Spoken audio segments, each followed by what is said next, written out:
जय जगन्नाथ पिला माने वेलकम करुछि तुम मानंकु Shri diaries life and learning channel को। आज आम पढ़ा अष्टम श्रेणी सामाजिक विज्ञान बहिर प्रथम अध्याय प्राकृतिक संबल और तार व्यवहार। यही अध्यायटी केवल आम परीक्षा नुहे बर आम पृथ्वी को बचाई माने रक्षा करने पढ़ा। तो चलो पाठटी को आरंभ करवा। तो पाठ आरंभ रे ही दुईज समाज विज्ञानी नाम दिखाई। तो से दुईज ना कौन क्रिस्टियन फिगुरिश और टॉम रिवेट कानार्क। तो सी गोटे पुस्तक लिखिथिले जार ना कौन आम पसंदर भविष्यत, जो थे कि वर्णना कराई कौन देखा ता पूर्वर क्रिस्टियन फिगुरिश के विषय टिके जानी नवा। सी होउचंती आम विश्वर जड़े समाज विज्ञानी जे कि जलवायु परिवर्तन निमंते काम करते। तो तांकर गोटे उक्ति कौन ना प्रकृति सहित समन्वय रक्षा करी आमको एक पुनः सृष्टिकारी अर्थनीति दिगरे अग्रसर हेबापई समाज विज्ञानी माने स्पष्ट मत देइचंदी। तो समाज विज्ञानी माने ये जो पुनः सृष्टिकारी अर्थनीति उपरे मत देइचंदी। तो पुनः सृष्टिकारी अर्थनीति माने कौन ना प्रकृति सहित समन्वय रक्षा कले ही पुनः सृष्टिकारी अर्थनीति संभवपर होई परिबो। तो प्रकृति सहित आम समन्वय रक्षा करबा केमिति? तो आम प्रकृति को नष्ट करी नुहे बरं प्रकृति सह बंधुता करी बंचिबा उचित, जहाद्वारा कि जहाँकि पुनः सृष्टिकारी अर्थनीति रे अग्रसर हेबा निमंते सहायक हेब। तो पुनः सृष्टिकारी अर्थनीतिर तीनोटी स्तंभ अच्छी, ताहा कौन कौन आम जानिबा ना ए प्रकार अर्थनीति व्यवहृत संबल गुड़िकर पुनः उपयोग, अपचय ह्रास एवं क्षयप्राप्त संबल गुड़िकर पुनर्भरणा करे। तो यहाँ हूँ तार तीनोटी स्तंभ पुनः उपयोग, अपचय ह्रास और क्षयप्राप्त संबल। तो ताहा कौन आम जानिबा पुनः उपयोग होउची रियूज, अपचय ह्रास होउची रिड्यूस और क्षयप्राप्त संबल गुड़िकर पुनः भरणा होउची रिस्टोर बा रिसाइकल। तो सेटा केमिति संभव ना तार आम एग्जांपल नबा। तो पुनः उपयोग प्रथम बताऊँ कि तुम गोटे प्लास्टिक बोतल पानी पील दुकान रू किणिकी ताकू नहीं पुणी रास्ता फोपाड़ी देल। तो से कौन है तुम जिनिस को वेस्ट कल फिंगीदेल। तो आम से जिनिस को न फिंगी तार व्यवहार करवा, पुनः उपयोग करवा, से कौन करवा ना पुणी थे पानी भरी रखा ताकू आम कह पुनः उपयोग। अपचय ह्रास, तो तुम कौन कर ना ब्रश करुच टैप टाक खोला रखीदेल, इे ब्रश करुच सियाड़े पानी चलुची। तो जहाद्वारा कौन पानी आमर जल ह्रास है कि नहीं। तो सेमिति करबानी, आम कौन करवा ना आमर जेतिकी आवश्यक सेतिकी आम व्यवहार करि परिबा। तो जहाद्वारा कि आमर पुनः सृष्टिकारी अर्थनीति यह सहायक हो पारिबो। तापर क्षयप्राप्त संबल गुड़िकर पुनः भरणा केमिति हम ना आम जो कागज रे लिखिले ताको आम पुनः व्यवहार करि परिबा। एथि सहित आम प्रकृतिर जदि गोटे गछ काटुछे ताहले आम दुईटा लगेबा, जहाद्वारा कि सेटा पुनः भरणा हो। गछ तो आमको काटिबा को पड़िबो, जेमिति कि सोफा हैला, आमर खट तैयारी हैला, तो सेथि निमंते आमको काठर आवश्यकता अछि। तेणु आम जदि गोटे गछ काटिले ताहले आम ता जगह दुईटा गछ लगेदेबा, जहाद्वारा। तो ये सब हूँ इम्पोर्टाट टर्म जोटा कि मुझे तुम मानक बुझेली मन रखिब। तो एबे आम जानिबा आमको प्रकृतिर अंतर्निहित ज्ञान को फेरी जावाक पड़िबो, जहाँ समस्त संबलर अंतिम पुनः सृष्टिकारी और पुनः चक्रकारी अटे। ता माने कौन ना आम प्रकृति रे किसी भी जिनिस माने बेकार जाए, किसी जिनिस वेस्ट हुए। जमीती कि देख गोटे गचर सुखिला पत्र तले पड़े ता खत हो जाए और से खतर पुणी नुआ गच हुए। तो यह ही हूँ आम प्रकृतिर चक्र। तो बुझीपार पुनः सृष्टिकारी और पुनः चक्रकारी कौन ना आम प्रकृतिर एमती शक्ति अच्छी जहाँकि गोटे जिनिस को पुनः सृष्टि कर दूचे। जमीती कि खतरु गछ है, से गचर पत्र पड़ा से खत है पुणी से गछ है। तो पुनः सृष्टिकारी और पुनः चक्रकारी है कि नहीं। तो यह हूँ आम प्रकृतिर चक्र। तो नेक्स्ट देखिबा कौन अच्छी। अच्छा कहल ये जो चित्रटी तुम देखुच माने इथर तुमको क्यों संपद विषय जाना पड़ुचे? जल संपद विषय जाना पड़ुचे ना। तो यही जो चित्रटा होउची आम भारतर गोवा स्थित दूधसागर जलप्रपात और यहाँ हूँ तार रेल सेतु। तो ये जो जल संबल जल विद्युत सृष्टि हो पारिबो एवं यह होउची पर्यटन शिल्प उपयोगी। अच्छा पिलामाने गोटे इंटरेस्टिंग कथाटी शुण मु तुम मानक बताऊँगी। आम पृथ्वी वर्षक जेतिकी संबल सृष्टि करे आमे ताको 7-8 मासरे शेष करदे तापर जेतिकी समय रहा आम के चलतु ना ऋण करी चलू से आमको रिजेनेरेटिव इकोनॉमी माने कि ये जो इकोनॉमी में पढ़िले पुनः सृष्टिकारी अर्थनीतिर आवश्यकता रही अछि बुझिपार। ये किसी प्रश्न देछि प्राकृतिक संबल को आम किपरि श्रेणीभुक्त करबा प्राकृतिक संबलर बंटन और जीवनर विभिन्न दिग मध्य कि संपर्क रही प्राकृतिक संबलर अपव्यवहार मात्राधिक व्यवहार प्रभाव गुड़िक कौन तो ये सब क्वेश्चन आंसर आमर बहिर पर ही अच्छी तो आम पर बुझा। तो ये दुईटा कि पिक्चर दिखाई देख ना गोटे हूँ हिमाचल प्रदेश एक क्षुद्र जल विद्युत केन्द्र प्रभावित जल शक्तिर विद्युत रे परिणत हुए।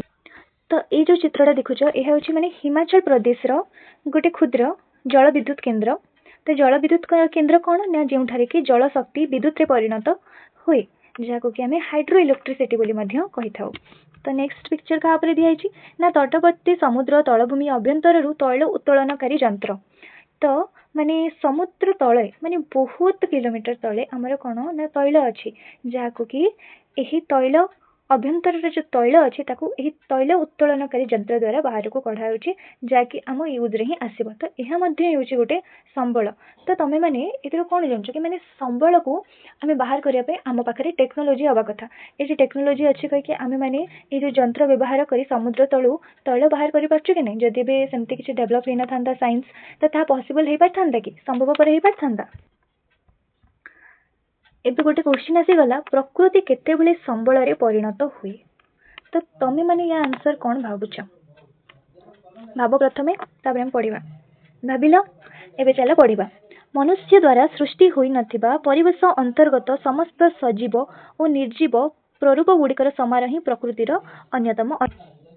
या माने होउची आम पृथ्वी रे आम परिवेश रे जेते भी सजीव और निर्जीव अछंती जो पर्यंत से माने मनुष्य मानकर सृष्टि रे आसी नांती माने जेते पर्यंत मनुष्य मानकर व्यवहार रे आसी नांती सेते पर्यंत से माने होचंती प्रकृतिर अन्यतम अर्थ से मानकु सेतेबेले पर्यंत संबल कुहाजिबो नाही। तो संबल केतेबेले कुहाजिबो प्रकृति को सेतेबेले संबलर रूप निये जेतेबेले मनुष्य बंचिबा पई प्रकृतिर नूतन द्रव्य सृष्टि करे और ताहार उपभोग करे। तो माने प्रकृति को आमे संबल केतेबेले कहबा जेतेबेले मनुष्य तार व्यवहार करे नहले जेतेबेले पर्यंत मनुष्य तार व्यवहार करि न थाए ताहा होची प्रकृतिर अन्यतम अर्थ माने सजीव निर्जीव जहाँ भी हेई थाओ किंतु जेतेबेले ताहा मनुष्यर व्यवहार रे आसी जाए मनुष्य जेतेबेले बंचिबा पई सेथिरो नूतन द्रव्य सृष्टि करे ताहा ही होची हमर संबल। उदाहरण स्वरूप वृक्षलता गुड़िक परिवेशर अंश भाव मनुष्य बिना स्वाधीन भाव तिष्ठि रही था माने वृक्षलता तो तांकर स्वाधीन भाव में तिष्ठि रहिले से कौन ना आम प्रकृतिर गोटे गोटे अंश किंतु जेतेबेले आमे गछ को काटी तार काठ को विभिन्न गृह उपकरण रे परिणत कले तो ताहा ही हैला हमर संबल। बुझिपारिल जेते पर्यंत संबलटी मनुष्य मानकर व्यवहार रे न आसीची सेतेबेले पर्यंत आमे ताको संबल कहिबा नाही। बुझिपारिल आउ थे मुझे कहीदे प्रकृतिर एक अंश से संबल हुए जितेबाला मनीष तार जीवन धारण से नूतन द्रव्य सृष्टि करे एवं ताको उपभोग करे। तो चलो पिला माने गोटे उदाहरणटे नवा।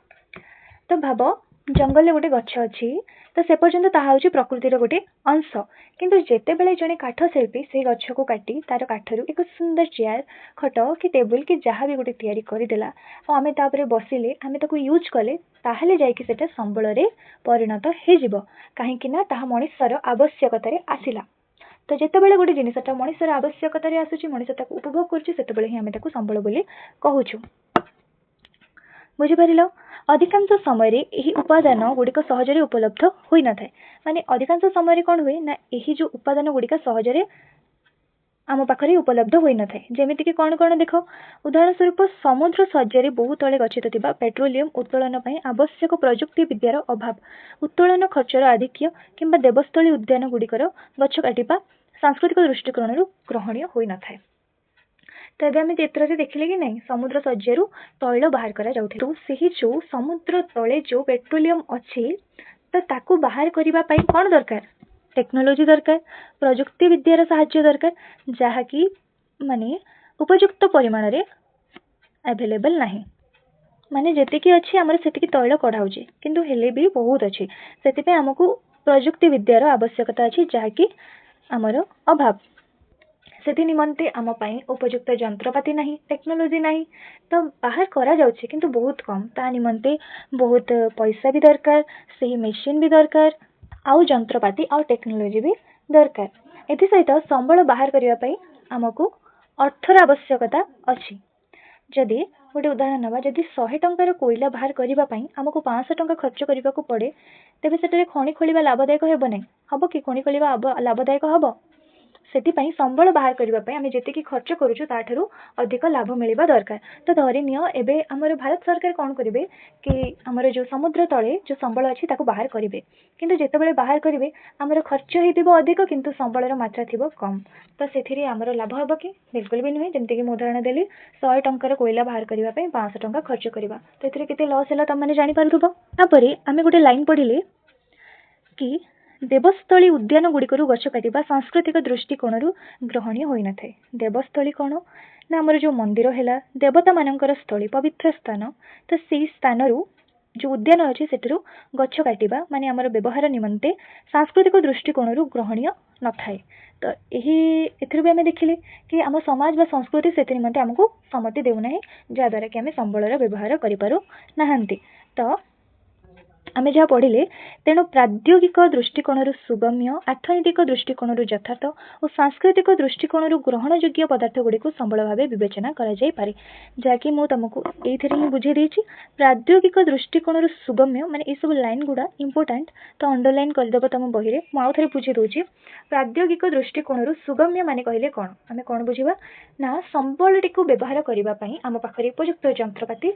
टेक्नोलोजी थिबा दरकार उदाहरण आ गोटे उदाहरण नहीं जावा ना समुद्र तले बहुत सुना अच्छी किंतु जदि आम पाखे बाहर करने को मेसीन ना तेबे ताहा आम एबे संबल नुहे कारण ताहा एबे आमर व्यवहार रे आसी नाही तापरे कोन ना अर्थनैतिक दृष्टिकोण यथार्थ तामाने कोन ना संबल बाहर करने आम जी खर्च करूँ ताठू अधिक लाभ मिलवा दरकार जदि 100 टंकार कोईला बाहर करने आमको 500 टंका खर्च करने को पड़े तेबे सेठारे खଣି खोलिबा लाभदायक हेबा नाही यह तुम बुझीदेले तापरे सांस्कृतिक दृष्टिकोण ग्रहण योग्य अर्थात समाज व संस्कृति से संबलर व्यवहार को सम्मति देवा दरकार तो जेहेतु आम से जिनसा को एपर्यंत व्यवहार करना तेबे ता एबे आमर संबल हेब ना तो आम जो जिनिस को मनुष्य तार व्यवहार रे व्यवहार करिछि तार स्वार्थ निमंते ताको उपभोग करने निमंते ताहाको ही आम कहबा संबल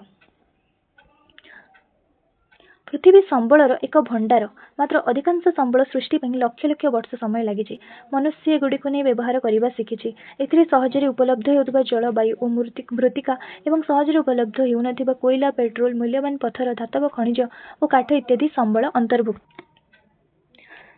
तो आम पृथ्वी माने बहुत सारा संबल अच्छी आम पृथ्वी हूँ संबलर भंडार किंतु ए संबल को सृष्टि होगापी लक्ष लक्ष वर्ष समय लगी तो से लक्ष लक्ष वर्ष सृष्टि होगापी क्यों क्यों संबल को लगी ना कोईला पेट्रोल मूल्यवान पत्थर धातव खनिज और काठ इत्यादि संबल माने ताको प्रस्तुत होगापी सृष्टि होगापी लक्ष लक्ष समय लगी आम मनुष्य एगुड़ा को व्यवहार करने शिखिगले तो सहजरे कौन उपलब्ध हो मैंने तुम जो जगह को जीव से जिनस गुड़ा आवेलेबल अच्छी कौन कौन ना जल वायु और मृत्तिका तुम्हें जो स्थान को भी जाओ ये तीनो जिनिस उपलब्ध अच्छी कि नहीं ये जिनिस सहजरे उपलब्ध हो जाऊँगी तुम पृथ्वीर एमती क्यों क्यों जिनिस जहाँकि सहजरे सब स्थान में उपलब्ध हो जाऊँगी ना जलवायु और मृत्तिका आउ क्या सृष्टि होगापी लक्ष लक्ष वर्ष समय लगुच कोईला पेट्रोल मूल्यवान पत्थर धातव खनिज और काठ बुझीगला पिलामाने एबे आमे देखिबा एठी तमे माने देखि पारुथबो मृदुकर्षण द्वारा भूमि निम्नस्थ परिसंस्थारे कम बाधा सृष्टि हुए एवं माटीर आर्द्रता बजाय रहे यहाँ हूँ गोटे फटोचित्र देख ये कौन दिखाई ना मृदुकर्षण हूँ हालुका चाष जहाँकि माने कृषक मानक मतरे हालुका चाष करें भूमिर निम्नस्थ परिसंस्था माने माटी तलर जो प्राकृतिक गठन अच्छी से कम बाधा पाए एवं माटीर आर्द्रता बजाय रहे माने कि जिते आम हालुका भाव में चाष करूँ से माटीर तल भाग माने खूब माने अधिक खराब हुए भल थाए जहाँद्वारा कि माटी आर्द्रता बजाय रहे माने माटी पानी धरिकी रहे माटी पानी शीघ्र सुखी जाए ना बुझिपार महुमाछी प्रस्तुत महु फेणा तो यू आमको कौन शिक्षा को मिलूँ ନା ଯେମିତି ମହୁମାଛି ମହୁ ଫେଣା ତିଆରି କରେ, ମାନେ ସେଇଟା ହେଉଛି ପ୍ରକୃତିର ଗୋଟେ ନିରନ୍ତର ପ୍ରକ୍ରିୟା, ଯେଉଁଟାକି ଆମ ବହିରେ ଉଲ୍ଲେଖ ଅଛି ଯେ ପ୍ରକୃତିର କୌଣସି ଅପଚୟ ଘଟେ ନାହିଁ। ବୁଝିପାରିଲ? ତାପରେ ପୃଥିବୀର ଅନେକ ଆଦିମ ଅଧିବାସୀ ପରମ୍ପରାରେ ପ୍ରକୃତିକୁ ପବିତ୍ର ବୋଲି ବିବେଚନା କରାଯାଏ। ମାନେ ବହୁ ପୂର୍ବରୁ ହିଁ ଆମେ ଭାରତୀୟ ସମସ୍ତେ ଆମ ପ୍ରକୃତିକୁ ପୂଜା କରୁ। ତ ଆଦିବାସୀ ପରମ୍ପରାରେ ମଧ୍ୟ ସେମାନେ ପ୍ରକୃତିକୁ ପବିତ୍ର ବୋଲି ବିବେଚନା କରିଥାନ୍ତି। ତ ତୁମେମାନେ ମଧ୍ୟ ଜାଣିଥିବ ଆମେ ସୂର୍ଯ୍ୟ ଦେବତାଙ୍କୁ, ତାପରେ ବର୍ଷା ପାଇଁ ଇନ୍ଦ୍ର ଦେବତାଙ୍କୁ, ଏଥି ସହିତ ଏ ପିକ୍ଚରରେ ଯେଉଁ ଚିତ୍ରଟାରେ ତୁମେମାନେ ଦେଖିପାରୁଥିବ ଏଠି ତୁଳସୀ ପୂଜା କରାଯାଉଛି। ତ ସମସ୍ତଙ୍କ ଘରେ ତୁଳସୀ ମାତାଙ୍କର ଗୋଟେ ତୁଳସୀ ଚଉରାଟେ ଥିବ, ଆଉ ତମେମାନେ ସବୁଦିନ ସନ୍ଧ୍ୟାବେଳେ ସକାଳେ ନିହାତି ଭାବରେ ପୂଜା କରୁଥିବ। କାହିଁକି ନା ଏହା ହେଉଛି ଆମର ଗୋଟେ ବିଶ୍ୱାସ, ଆମେ ଆମ ପ୍ରକୃତିକୁ ସମ୍ମାନ ଦେଉଛୁ ଆଉ ପବିତ୍ର ବୋଲି ମାନେ ତାର ପୂଜା ମଧ୍ୟ କରୁଛୁ। ତ ଆଦିବାସୀ ମାନଙ୍କର ଗୋଟେ ପରମ୍ପରା ଅଛି କରମ ପୂଜା କହିକି। ତମେ ଜାଣିଥିବ କୋଉ କୋଉ ଏରିଆରେ ହୁଏ, ଆଉ ତମେ କୋଉ କୋଉ ଏରିଆରୁ ଦେଖୁଛ ନିହାତି କମେଣ୍ଟରେ ଜଣେଇବ। ତ ମୁଁ ତ ସୁନ୍ଦରଗଡ଼ ଜିଲ୍ଲାରୁ ବିଲଙ୍ଗ କରୁଛି, ତ ଆମ ଏରିଆରେ ଏଇଟା ହୁଏ, ମୁଁ ଦେଖିଛି ପ୍ରକୃତିକୁ ଯେଉଁଠାରେ କି ପୂଜା କରାଯାଏ। ଏଠି ଗୋଟେ କ୍ୱେଶ୍ଚିନ୍ କ'ଣ ଦିଆଯାଇଛି ଦେଖ, ତୁମେ ଏ ବିଷୟରେ ଆଗରୁ ପଢ଼ିଛ? ଏସବୁ ପରମ୍ପରାରେ ପ୍ରକୃତି ହିଁ ପାଳକ ଓ ପୋଷକ ଅଟେ। ତା ମାନେ କ'ଣ ନା ଆମର ଯେଉଁ ପୂର୍ବପୁରୁଷ ଥିଲେ ସେମାନେ ପ୍ରକୃତିକୁ ଜୀବନ୍ତ ବୋଲି ମାନୁଥିଲେ। କାହିଁକି ନା ଏ ପ୍ରକୃତିରେ ହିଁ ଯେଉଁ ମାଟି ପାଣି ପବନ ଅଛି ସେଇଥିରେ ଆମର ଜୀବନ ଗଢ଼ା ହୋଇଛି। ତେଣୁ ସେମାନେ ଜାଣିଥିଲେ କି ପ୍ରକୃତି ହିଁ ଆମକୁ ଜନ୍ମ ଦେଇଛି ଏବଂ ଆମର ଭରଣ ପୋଷଣ କରିଛି। ତେଣୁ ପ୍ରକୃତି ହିଁ ପାଳକ ଓ ପୋଷକ ଅଟେ ବୋଲି କୁହାଯାଇଛି। ଏହାକୁ ପ୍ରତିବିମ୍ବିତ କରୁଥିବା କିଛି ପ୍ରଥା ବିଷୟରେ ତୁମେ ଜାଣ କି? ତମେ କ'ଣ କ'ଣ ଜାଣିଛ? ମୁଁ ତ ଆଉ ଗୋଟେ ଜାଣିଛି, ବଉଳ ଅମାବାସ୍ୟାରେ ଯେଉଁ ଗଛକୁ ପୂଜା କରାଯାଏ, ଅଁଳା ନବମୀରେ ଅଁଳା ଗଛକୁ ପୂଜା କରାଯାଏ। ତ ତମେମାନେ ଆଉ କେଉଁ ପରମ୍ପରା ପ୍ରଥା ବିଷୟରେ ଜାଣିଛ ମୋତେ କମେଣ୍ଟରେ ଜଣାଇବ। ତମ ଆଡ଼େ ଥିବ, ଆମ ଆଡ଼େ ନଥିବ, ତ ନିହାତି ଭାବରେ କମେଣ୍ଟରେ ଜଣାଇବ, ଯେଉଁଟାକି ମୁଁ ବି ଜାଣିବି, ମୋତେ ଭଲ ଲାଗିବ। ତାପରେ ନେକ୍ସଟ ଯିବା, ଏହି ବିଷୟରେ ଚିନ୍ତା କର। ଅଳ୍ପ ବିରତି ନିଅ, ଅଳ୍ପ ବିରତି ଟିକେ ନେଇଯାଉ, ପଢ଼ି ପଢ଼ି ଟିକେ ହାଲିଆ ହେଇଯାଇଥିବ, ତ ବିରତି ନିଅ।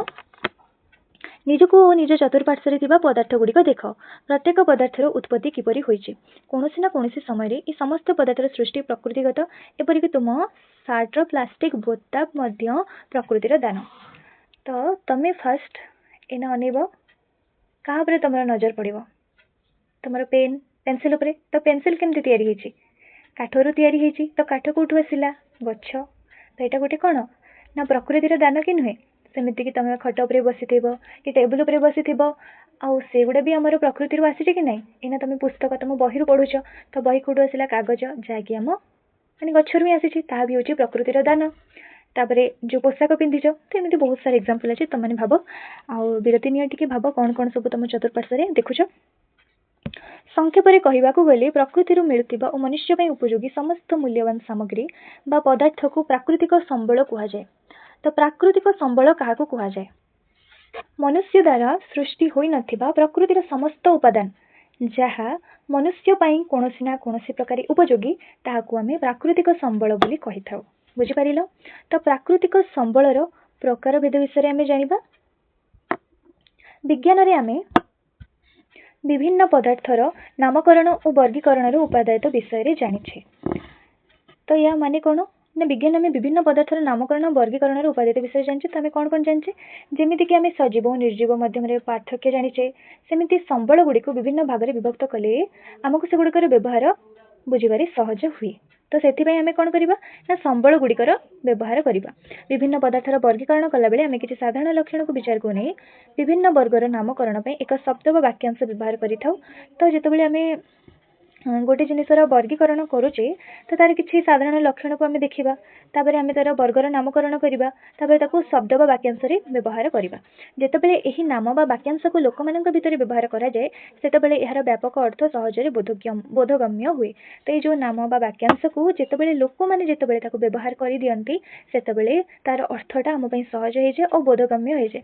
ମାନେ ମୁଁ ତୁମକୁ ଖାଲି ଚେୟାର ଚେୟାର ଚେୟାର ଚେୟାର କହିଚାଲିଥାନ୍ତି ନା, କିନ୍ତୁ ତୁମେ ଚେୟାର କ'ଣ ତୁମେ କେବେ ଦେଖିନ, ତୁମ ପାଇଁ ସେଇଟା ସ୍ୱପ୍ନ ହେଇଥାନ୍ତା କି ଚେୟାର କ'ଣ କେମିତି, ତୁମେ ସେଇଟା ଭାବିଥାନ୍ତ। କିନ୍ତୁ ଏବେ ତୁମେ ସମସ୍ତେ ଜାଣିଛ, ମୁଁ ଚେୟାର କହିଲେ ତା ଇମେଜଟା ତୁମମାନଙ୍କ ମୁଣ୍ଡରେ କ୍ରିଏଟ୍ ହେଇଯାଉଛି କି ହଁ ଚେୟାର ଏମିତି ଦେଖାଯାଏ, ସେଥିରେ ଆମେ ବସୁ, ଆରାମ ବି ଲାଗେ, ବସିକି ପାଠ ପଢ଼ୁ, ଏହିସବୁ କାମ କରୁ। ତ ଯେହେତୁ ସେଇଟା ଆମ ବ୍ୟବହାରରେ ଆସୁଛି, ତ ତାହା ବି ଗୋଟେ ସମ୍ବଳ। ସେଥିପାଇଁ ଏଠି କ'ଣ ଲେଖା ହେଇଛି ନା ଯେତେବେଳେ ଆମେ ବିଜ୍ଞାନର ବିଭିନ୍ନ ପଦାର୍ଥର ନାମକରଣ ଆଉ ଯେଉଁ ବର୍ଗୀକରଣ ବିଷୟରେ ଜାଣିଛେ, କ'ଣ ନା ସଜୀବ ନିର୍ଜୀବ ବିଷୟରେ ଜାଣିଛେ, ସେମିତି ସମ୍ବଳ ଗୁଡ଼ିକୁ ଯେତେବେଳେ ଆମେ ଭାଗ କରିବା, ତ କାହାର କାହାର ଆବଶ୍ୟକତା ଅଛି ନା ଫାଷ୍ଟ ହେଉଛି ଆମେ वर्गर नामकरण करवा तापर शब्द वाक्यांश व्यवहार करवा तो जो लोक मान विषय मध्य जो व्यवहार हो आम सहज हो यह बारंबार बुझेबार आवश्यकता पड़ी न था आम यह अधिक प्रभावशाली ढंग से उपस्थापन कर पूर्व श्रेणी तुम सहजीव और निर्जीव पदार्थ विषय जाच आम यह सब शब्द व्यवहार करने मात्र यार अर्थ जना पड़े यह ही वर्गीकरण एक सरल उदाहरण तो तुम्हें माने समस्ते कहीं तृतीय श्रेणी पढ़ी पढ़ी आसी सजीव कौन आउ निर्जीव कौन माने एबे कहले माने ही समस्त मन में आस जात कि सजीव जार जीवन अच्छे निर्जीव जार जीवन नहीं सेमिति ही आमे ए जो पदार्थर वर्गीकरण करवा तो एमिति आमे पढ़िबा जेमिति से सजीव और निर्जीव मन रही जाए एटा भी सेमिति तमनकर मन रही जाव तुम जो भी जिनस एने देखिबो आइडेंटिफाई करि परिबो कि एटा को पदार्थ सरी को संबल रे जाउची बुझि परलो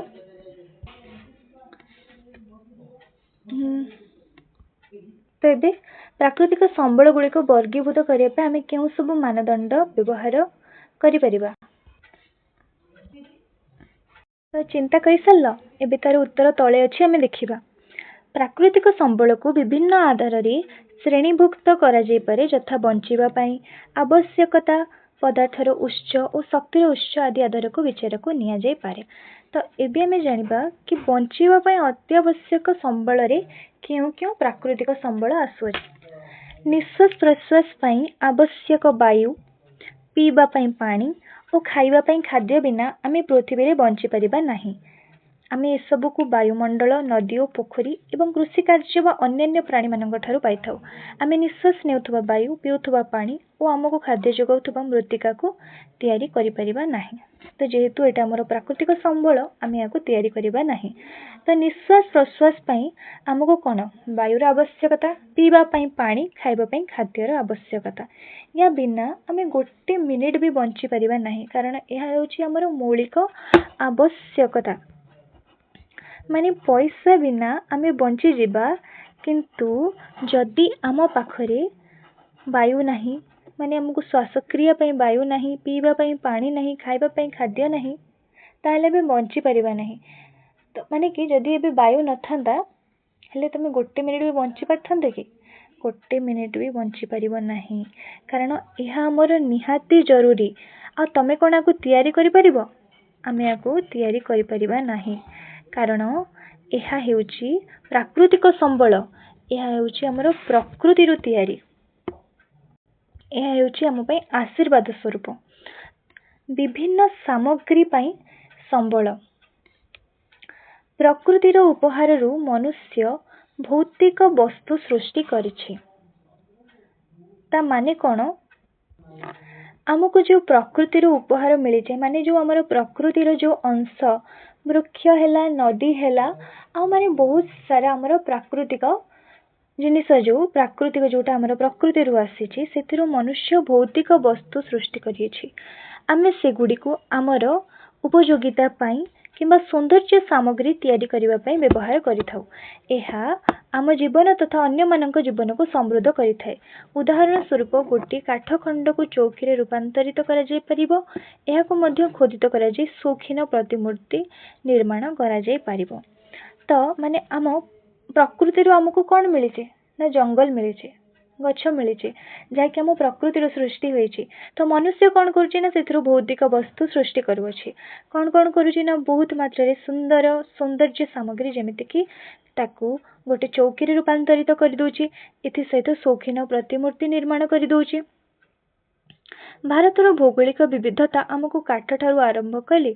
मार्बल और कोयला ठारू आरंभ करी सुना पर्यंत विभिन्न प्रकार प्राकृतिक संबल प्रदान करिथाए आउ कौन कौन प्राकृतिक संबल ना काठ विषय तो आम जानिले काठर तो बहुत सारा जिनस तैयारी हो पारिबो जोटा कि तमे माने भी जानिछ तापर हैला मार्बल कोयला ता सहित सुना माने विभिन्न प्राकृतिक संबल आम भारतीय भौगोलिक रु आमको जो माटी तलु आमको खनन कले ये सब जिनिस आमको आराम से मिल जाउछि कारण आम पाखरे सेतिकी मात्रा रे टेक्नोलोजी अच्छे जहाँ द्वारा कि आमे तार व्यवहार करी हमर जो प्राकृतिक संबल अच्छी ताको आमे पाई पारुछु जदि टेक्नोलोजी न थांता आमे ये सब जिनिस यूज करि पारि थांते कि बिल्कुल भी नुहे शक्ति पाई संबल शक्ति आधुनिक जीवन शैलीर आधारशिला आम गृह परिवहन और विभिन्न प्रकार उत्पादन प्रक्रिया पई विद्युत शक्ति आवश्यक पड़ी थाए ତ आग काल तो शक्तिर व्यवहार एते किए जानी नथिले किंतु वर्तमान आमर आधुनिक जीवन शैली पई विभिन्न कार्य शक्तिर आवश्यकता रही अछि। जेमिति कि आम घरे आमको विद्युत शक्तिर आवश्यकता रही अछि। परिवहन रे विभिन्न प्रकार उत्पादन प्रक्रिया रे माने आमर कौन ना विद्युत शक्ति आवश्यक पड़ता है। ये सब जिनस आम घरे है परिवहन रे विभिन्न प्रकार उत्पादन प्रक्रिया रे विद्युत शक्ति आवश्यक होता है। एसहित कोयला जल पेट्रोलियम प्राकृतिक गैस सूर्य किरण पवन आदि विभिन्न प्राकृतिक उत्सरू यही शक्ति आसी थाए। तो यही जो विद्युत शक्ति है ता केमिति तैयारी होता है ना कोयलू जलरू कोयलार माने थर्मल पावर प्लांट अच्छी आम राज्य ओडिशा रे केउ जिल्ला रे अच्छी मते कमेंट रे जणाइबो जो माने जानिछ। ता सहित जलरू मध्य विद्युत शक्ति हुए। एथि सहित सूर्य किरणरू आ पवनरू मध्य एथि सहित आमर कौन कौन अच्छी ना पेट्रोलियम आ प्राकृतिक गैस भी होची आमर शक्ति। आम परिवहन पई पेट्रोलियम रो आवश्यकता अच्छी कि नहीं। आम रंधन पई घरे आमर जो गैस चली सिलिंडर तापई सब प्राकृतिक गैस दरकार अच्छे कि नहीं। तो ସେଇଟା ହେଉଛି आमर संबल जोटा कि आमर विभिन्न प्रकार विद्युत शक्ति है विभिन्न प्रकार शक्ति रे आमर साहाय्य करूअछि। आमर ये दुईटी चित्र अच्छी कारण हिमबाह और जंगल थिबा पर्यंत नदी जल एक नवीकरण योग्य संबल। अच्छा पिला माने नवीकरण योग्य संबल कौन ना जहाँ असरती जहाँ केबे सरीब ही नहीं।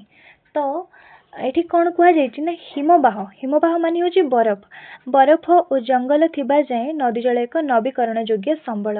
माने बरफ जेते पर्यंत अच्छी ता सूर्य किरण रे तरली तरली जीव आ नदी तो माने फुल रहिबो तो तार सरीबार चांस ही नहीं। आ जंगल रू आमर जो जलचक्र माध्यम वर्षा हम तो नदी जल फुल ही रहिबो तो माने नदी जल सरीबनी। किंतु जदि हिम बाहरु माने बरफ तरलिबा बंद हो वर्षा हेनी ताले आमर पृथ्वी जी जल अच्छी सब सरीज से आमर जल संबल कौन हम ना सरीज। तो जेते पर्यंत यही हिमबाह बरफ और जंगल अच्छी से पर्यंत नदी जल होची नवीकरण योग्य संबल। तो यहाँ तो आम जानले नवीकरण योग्य जहाँ विषय कि तले दिए नवीकरण योग्य और नवीकरण अयोग्य संबल कौन। जंगल को पुनः सृष्टिकारी कराइबा द्वारा आम एठारु सीमित परिमाणर काठ दीर्घ समय संग्रह कर। तो आम समस्ते तो आमर व्यवहार आम गछ को काटी दौरान तो जदि आम गछ को काटिदबा आ बिल्कुल गछ लगेबानी तो जंगल धीरे धीरे शेष हो आमको काठ मिल पार कि। तो जदि आम गछ काटुचंती तो से हिसाब रे आम गछ लगेबा कथा मध्य। तो सेतिपई जंगल को पुनः सृष्टिकारी कराइबा द्वारा आम एठारु सीमित परिमाणर काठ दीर्घ समय संग्रह कर परिबा। तो जदि आम काठ निउ जाउछंती गछ काटी दउछंती ताहाले आम पुणी सेटा गछ लगेबा जाकि पुनः सृष्टिकारी हे परिबो।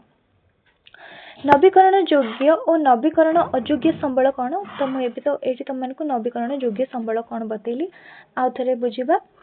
संबल गुड़िक पुनः सृष्टि हो पार कि नहीं ताकू आधार करी से गुड़िक अन्य प्रकार श्रेणीभुक्त करा जाय पारे। गोटे हूँ पुनरुद्धार करने और पुनः सृष्टि करने प्रकृतिर एक साधारण नियम। कौन से द्रव्य जदि नष्ट किंबा क्षतिग्रस्त होता है यह प्रारंभिक अवस्था को फेराई आने को पुनरुद्धार प्रक्रिया कहुए। तो पुनरुद्धार प्रक्रिया माने कौन तुमने बुझीपार लाइन पढ़ी कि जदि कौन सी जिनस नष्ट हो जाए आम ताको पुणी तार पूर्व अवस्था को फेराई आनिले ताहा होची पुनरुद्धार प्रक्रिया। प्रकृति समय अनुसार निजको सुस्थ और नवीकरण करी स्थितावस्था बजाय रखे। तो आम तो प्रकृतिर जो आम संबल व्यवहार करी जाउछु किंतु प्रकृति समय अनुसार से सब जिनिस को माने नवीकरण कर दउची और तार जो स्थिति अच्छी ताको बजाय रखुची स्थितावस्था सी तार से जो स्थित अवस्था को तार बजाय रखुची ताको फेरे आणुची। प्रकृति समय अनुसार निजको सुस्थ न माने आम तो आम पृथ्वी रे केते लोक हेलेनी समस्त को संबलर आवश्यकता अच्छी आम व्यवहार करूचंती आ ता सरी जाउची। तो प्रकृति पुणी समय अनुसार ताको सुस्थ और नवीकरण कर दउचे। तमे देखिथिबो तुम जिते तुम देहर गोटे खंडियाटे हुए तापर से धीरे धीरे सुखी जाकि पुणी तो से जो चर्मटा पुणी फेरी आसे कि नहीं तुम चर्म रे क्षति हेले यह सहजरे भल हो जाए और से परी जंगल रे अग्निकांड घटले यह प्राकृतिक उपाय पुनरुद्धार हो जाए। पुनरुद्धार को अतिक्रम कर पुनः सृष्टि आगे चली थाए। तो जदि आमर नष्ट हो जाउची जंगलटा अग्निकांड माध्यम ताले सेटा पुणी पुनरुद्धार हो जाउची। तो पुनरुद्धार को अतिक्रम करी पुनः सृष्टि आगे चली थे। माने फास्ट कौन है जंगल रे निया लागिगला। निया लागिगला द्वारा कौन ना से ताको पुनरुद्धार कला। माने से निया प्राकृतिक उपाय आपे आपे लिभिला। तापरे पुनः सृष्टि केमिति हैला ना पुणी जंगल रे माने पुणी गछ उठिकी जंगल रे परिणत हैला। बुझी परिलो। नूतन जीवन सृष्टि करिबा और तिष्ठिबा पई उपयुक्त परिस्थिति प्रस्तुत करिबार सामर्थ्य प्रकृतिर अछि। प्रकृति नुआ जीवन सृष्टि करे और सेमानंकु बंचिबाको आवश्यक परिवेश देଥାଏ। गृह निर्माण पई मानवीय हस्तक्षेप जनित जंगल क्षय होइतिबा स्थान गुडिकर आमे वृक्षरोपण करिथाउ। माने आमे जो घर बनाया पई माने जंगल काटिथाउ सेठारे पुणी आमे वृक्षरोपण करथाउ गछ लगाइथाउ। सेठारे मूलतः जन्मिथिबा वृक्ष गुडिकर प्रतिरोपण करिबा द्वारा परिसंस्थार पुनरुद्धार होइଥାଏ। जेतेबेले आमे गछ काटिकी नै आस्थाउ आ पुणी सेठारे गछ लगाउ ताले परिवेश हमर पुणी सठिक होइଥାଏ। हम परिसंस्थान पुनरुद्धार हो जाए। वृक्ष गुड़िक विभिन्न पक्षी गुंडुची मूषा और अन्य प्राणी मानक खाद्य और आश्रय प्रदान करे और जीवन पुनः संचरित हुए। तो वृक्ष रे माने बहुत सारा पक्षी हेले गुंडीचा मूषा हेले सेमाने सेठारे आश्रय नियंती आ गछ सेमानंकु खाइबा और रहिबार स्थान देइथाय। तेणु सेठारे पुणी नुआ जीवन पुनः संचरित हुए माने कण पुनः आरंभ हुए। प्रकृतिर चक्राकार गति कौन से अपचय घटवाक दे न थाए। माने आमर जो प्रकृतिर यही चक्र अच्छी से माने किसी अपचय हो न थाए व्यर्थ हो न थाए। मन करा जाओ जंगल में गोटे गछटा मरिकी पड़ी यह बैक्टेरिया कवक और कीटपतंग द्वारा विघटित हुए माटी एक अंश हो मृत्तिका को समृद्ध करे। तो जितेबाला गोटे गछटे मरी जाए ता बैक्टेरिया कवक और कीटपतंग द्वारा माने विघटित हो जाए माने सेमाने ताको पचेकी माटी रे मिसई दियंती जाकि माटी को मृत्तिका को समृद्ध करे उर्वर करे। पुनश्च मंजीर नूतन गछ सृष्टि हुए और बड़ हुए। तो पुणी से गछर नूतन गछ सृष्टि होइकी सेटा बड़ हुए आ पुणी गोटे गछरे परिणत हो जाए। शेषे किछि गछ पुणी पड़ी जाए और चक्रगति पुनर्बार आरंभ हुए। एगुड़िक पुनरुद्धार एवं पुनः सृष्टि जनित प्रचलित नीतिर उदाहरण। तो माने जदि गछटा मरीगला तो यही जो प्रोसेस है ये जो चक्रटा है आमर चली थाए। तो तुम मैंने एथिरू बुझी पारिथिबो पुनरुद्धार कौन और पुनर्सृष्टि कौन केमिति माने उद्धार है पुनः सृष्टि है। पुनरुद्धार कहले कौन आमे गछ काटिदेले पुणी पुनरुद्धार निमंते गछ को लगेदेले। पुनः सृष्टि कौन है ना गछ मरीगला ताको कवच माने ताको विघटित करके माटी रे मिसई देले पुणी गोटे नुआ गछटे सृष्टि हो गला। तो सेटा होची पुनरुद्धार एवं पुनः सृष्टि। नवीकरण योग्य संबल। तो तुम मानक तो बुझेइथिली नवीकरण योग्य संबल कौन ना जहाँकि होची असरंती समयानुक्रमे नवीकरण योग्य संबल गुड़िक उपरोक्त वैशिष्ट्य मान सूचित करे। कौन कौन तर वैशिष्ट्य अच्छी देखा माने विशेषता। भारतर अधिकांश स्थान में प्रचुर सूर्य किरण उपलब्ध होता है। तो सूर्य किरण तो भारतर सबु स्थान में तुम मैंने जानिथिबो। नियमित वर्षा और हिमबाह तरलिबा जोगु नदी गुड़िकर जल प्रवाह जंगल रे पुनः सृष्टि और मृत्तिकार पुनरुद्धार इत्यादि प्राकृतिक प्रक्रिया रे संगठित होते हैं। तो वर्तमान आम पुनः सृष्टि पुनरुद्धार विषय पढ़ी तो तुम मैंने मीनिंग जानिथिबो। तो हिमबाह और जंगल वर्षा द्वारा नदी गुड़िकर भी जल प्रवाह ठीक ठाक चले जहाँकि हूँ असरंती आ जंगलर पुनः सृष्टि हो जाउछि। मृत्तिकार पुनरुद्धार केमिति होछि जानिल ना जो जीव मान विघटित करदेले सेटा पुनरुद्धार हो गला मृत्तिका आमर मृत्तिका उर्वर है। तो ता सहित माने आमर जो नवीकरण योग्यर केतटा एग्जांपल आम जानिबा हेडा होछि सौर शक्ति पवन शक्ति और प्रवाहित जलरू उत्पन्न शक्ति। सौर शक्ति पवन शक्ति और जल जो प्रवाहित होछि सेतिर उत्पन्न शक्ति ता सहित जंगलरू काठ आदिर धारणीय परिचालन बिना सेगुड़िक नवीकरण योग्य संबल होई परिबे नाही। तो जदि आमे ताको प्रदूषित करिबा किंबा ताको अधिक नष्ट करिबा तेबे ताहा हमर पई नवीकरण योग्य संबल होई और रहिबो नाही। धरिनिय तमे अजथारे विद्युत नष्ट करिबो अजथारे जल नष्ट करिबो ताहले कोन हबो आम संबल नष्ट हो जाउछि। तो सेथि पई आमे तार जो परिचालन ठीक भाबरे करिबा उचित। नवीकरण योग्य संबल निम्नोक्त शर्त उपरे पर्यवेसित क्यों शर्त उपरे पर्यवेसित ना पुनरुद्धार और पुनर्सृष्टिर प्राकृतिक नियम को प्रतिहत करुनथिबा आवश्यक। तो पुनरुद्धार और पुनर्सृष्टि आमे तो ता कोन आमे जानिले कि पुनरुद्धार केमिति हबो और पुनर्सृष्टि केमिति हबो जाके मु तुम मानक बतैली बुझिथिबो। प्राकृतिक नियम को प्रतिहत करुनथिबा आवश्यक माने एई नियम रे हेबा कथा जहाँद्वारा कि आमर जो नवीकरण योग्य संबल तार परिचालन ठीक से हो जंगल रे गछ सृष्टि तुलन में आम अधिक रु अधिक काठ काटिले शेष में जंगल संपूर्ण क्षय हो मनुष्य यही दायित्वहीन कार्य प्रकृति किभली अनेक चक्राकार गति बाधाप्राप्त होती वैज्ञानिक मैंने लोकलोचन को आनी तो आम कौन करवा ना खाली जंगल को काटी काटी जीवा जहाँद्वारा कौन हम ना आमर जंगल संपूर्ण भाव में क्षय हो क्यों क्यों प्रकार बाधा प्राप्त आम हो जहाँ कि वैज्ञानिक मैंने लोकलोचन को आनी तुम्हें मैंने से विषय विशेष भाव परिचित थी जमीक आमर विश्व ताप वृद्धि पाचे ग्लोबल वार्मिंग तापर आमर ओजोन लेयर जो अच्छी ता क्षतिग्रस्त होमती बहुत ही प्रोब्लेम अच्छे आमे जदि एप्रति सचेतन न होबा ताले आमे भविष्य में क्षतिग्रस्त हेबा सेथिपई जदि आमे आमर व्यवहार पई आमर दरकार निमंते जंगल काटुचु तबे आमे तार पुनरुद्धार करिबा पुणी जदि आमे गोटे गछ काटुचे ताले आमे दुईटा गछ लगेबा बुझी परिलो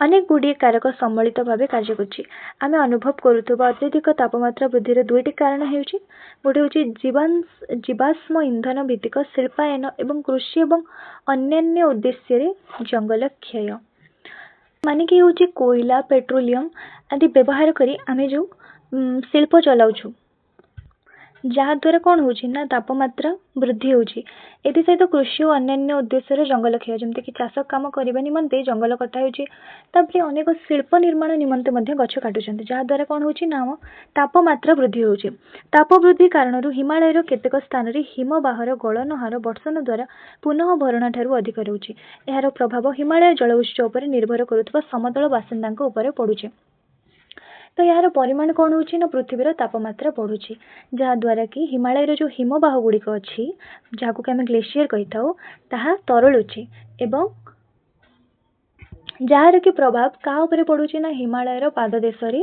जो समतल भूमि जो बासिंदा माने बास करुछंती मन देख साधारणतः माछ संख्यार सुरक्षा पाई प्रजनन ऋतु में माछ धरिबार निवृत्त रहिबा भली प्रथा विभिन्न गोष्ठी मानक मध्य पारंपरिक भाव रही मात्र वाणिज्यिक भित्ति माछ धरा जो मत्स्य संपदर अधिक शोषण है उदाहरण स्वरूप टूना प्रजाति माछ संख्यार द्रुत ह्रास जो यह माछ धरिबा उपर नियंत्रण लागू है तथापि छोट छोट माछ और चिंगुड़ी को खाद्य भाव में ग्रहण कर सामुद्रिक परिसंस्था को संतुलित रखुवा ए प्रजातिर माछ संख्या ह्रास पाइबार लगी माने साधारणतः पुराना समय लोक मैंने कौन ना माछर जितेबाला प्रजनन समय जितेबाला माछ माने माछ छुआ जितेबाला माने सेतेबाला जन्म हुअंती जितेबाला से अंडा दियंती से समय माछर संख्या रक्षा पाई माने लोक मैंने माछ धरु नथिले यह गोटे थिला पारंपरिक फल प्रथा किंतु एबे माने व्यापार करिबा पाई अधिक माछ धरा जाउछि जहाँ कि माछ संपद अधिक शोषण होउछि उदाहरण स्वरूप गोटे माछ प्रजातिर ना कौन ना टूना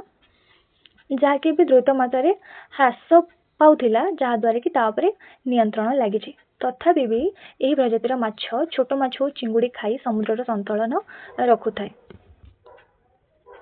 रखुला किंतु एबे तार मात्रा कमी जबारु समुद्र परिवेश रे संतुलन भांगी जाउछि माने तमे मानक माने हम समस्त आड़े आम ओडिशा रे मानते जे आम कार्तिक मासरे केही माछ खाआंतिनी कारण ताहा ही होछि माछर प्रजनन समय आउ हेले भी वाणिज्य निमंते व्यवसाय निमंते एबे माछ धरा होछि आ जहाँद्वारा कि माछ माने तार शोषणर शिकार होउछन्ति आमे व्यवहार करुवा विभिन्न सामग्री उत्पादन पर शिल्पर आवश्यकता रही आम विभिन्न सामग्री व्यवहार कर पेन पेंसिल रबर कटर तापाई आमको कौन ना शिल्पर आवश्यकता रही सहित आहरी अनेक जिनस अच्छी शिल्पायन उत्पन्न वर्ज्यवस्तु मुख्यतः नदी और अन्य जलाशय को निष्कासित होउछि तो शिल्पर जो दूषित जल बाहर वर्ज्यवस्तु बाहर केउठी निष्कासित कर दउछन्ति ना जलाशय को अधिकांश समय यह वर्ज्यवस्तु अपघटित होई न पारिबार कोनोसी जीवर खाद्य भाव व्यवहृत होई न थाए फलतः प्रकृतिर पुनरुद्धार एवं पुनः सृष्टि चक्र व्याघात सृष्टि हुए नदी तथा जलाशय विषाक्त हो जाए और जीवन पे अनुकूल हो न था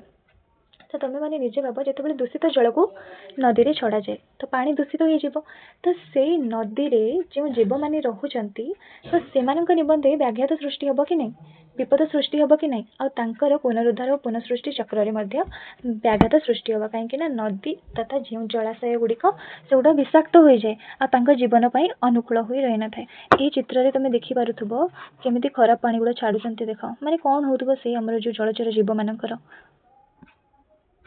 तुम ये गोटे अनुसंधान करिया गोटे जिनस दिखाई तुम चतुर्पार्श्वस्थ परिवेश में प्रकृति निजस्व पुनरुद्धार और पुनःसृष्टि क्षमता हरैवाई दायी मानवीय कार्यकलाप गुड़िक चिन्हट कर माने मु तुम मान तो यहाँ बुझेली पुनरुद्धार कौन आ पुनःसृष्टि कौन बुझीच तुम मैंने तो तुम मैंने निजे खोज कि माने ये जो क्षमताटा हरैवाई मानवीय कार्यकलाप गुड़िक कौन से गुड़ा चिन्हट कर जो मैंने चिन्हट मत कमेंट रे जनइब कि मैम आम मैंने चिन्हट करूँ प्रकृति चक्र को पुनरुद्धार करने कि पदक्षेप नि तो फास्ट चिन्हट कर तुम अनुसार तुम मत अनुसार कौन कौन पदक्षेप नि जानव आउ हाँ जब तुमने चाहब मत मो यूट्यूब जो कम्युनिटी पोस्ट अच्छी से तुम आंसर मत सेयार कर निहाती भाव में तुम आंसर को चेक करी बुझिपार तब आम नेक्स्ट पढ़ा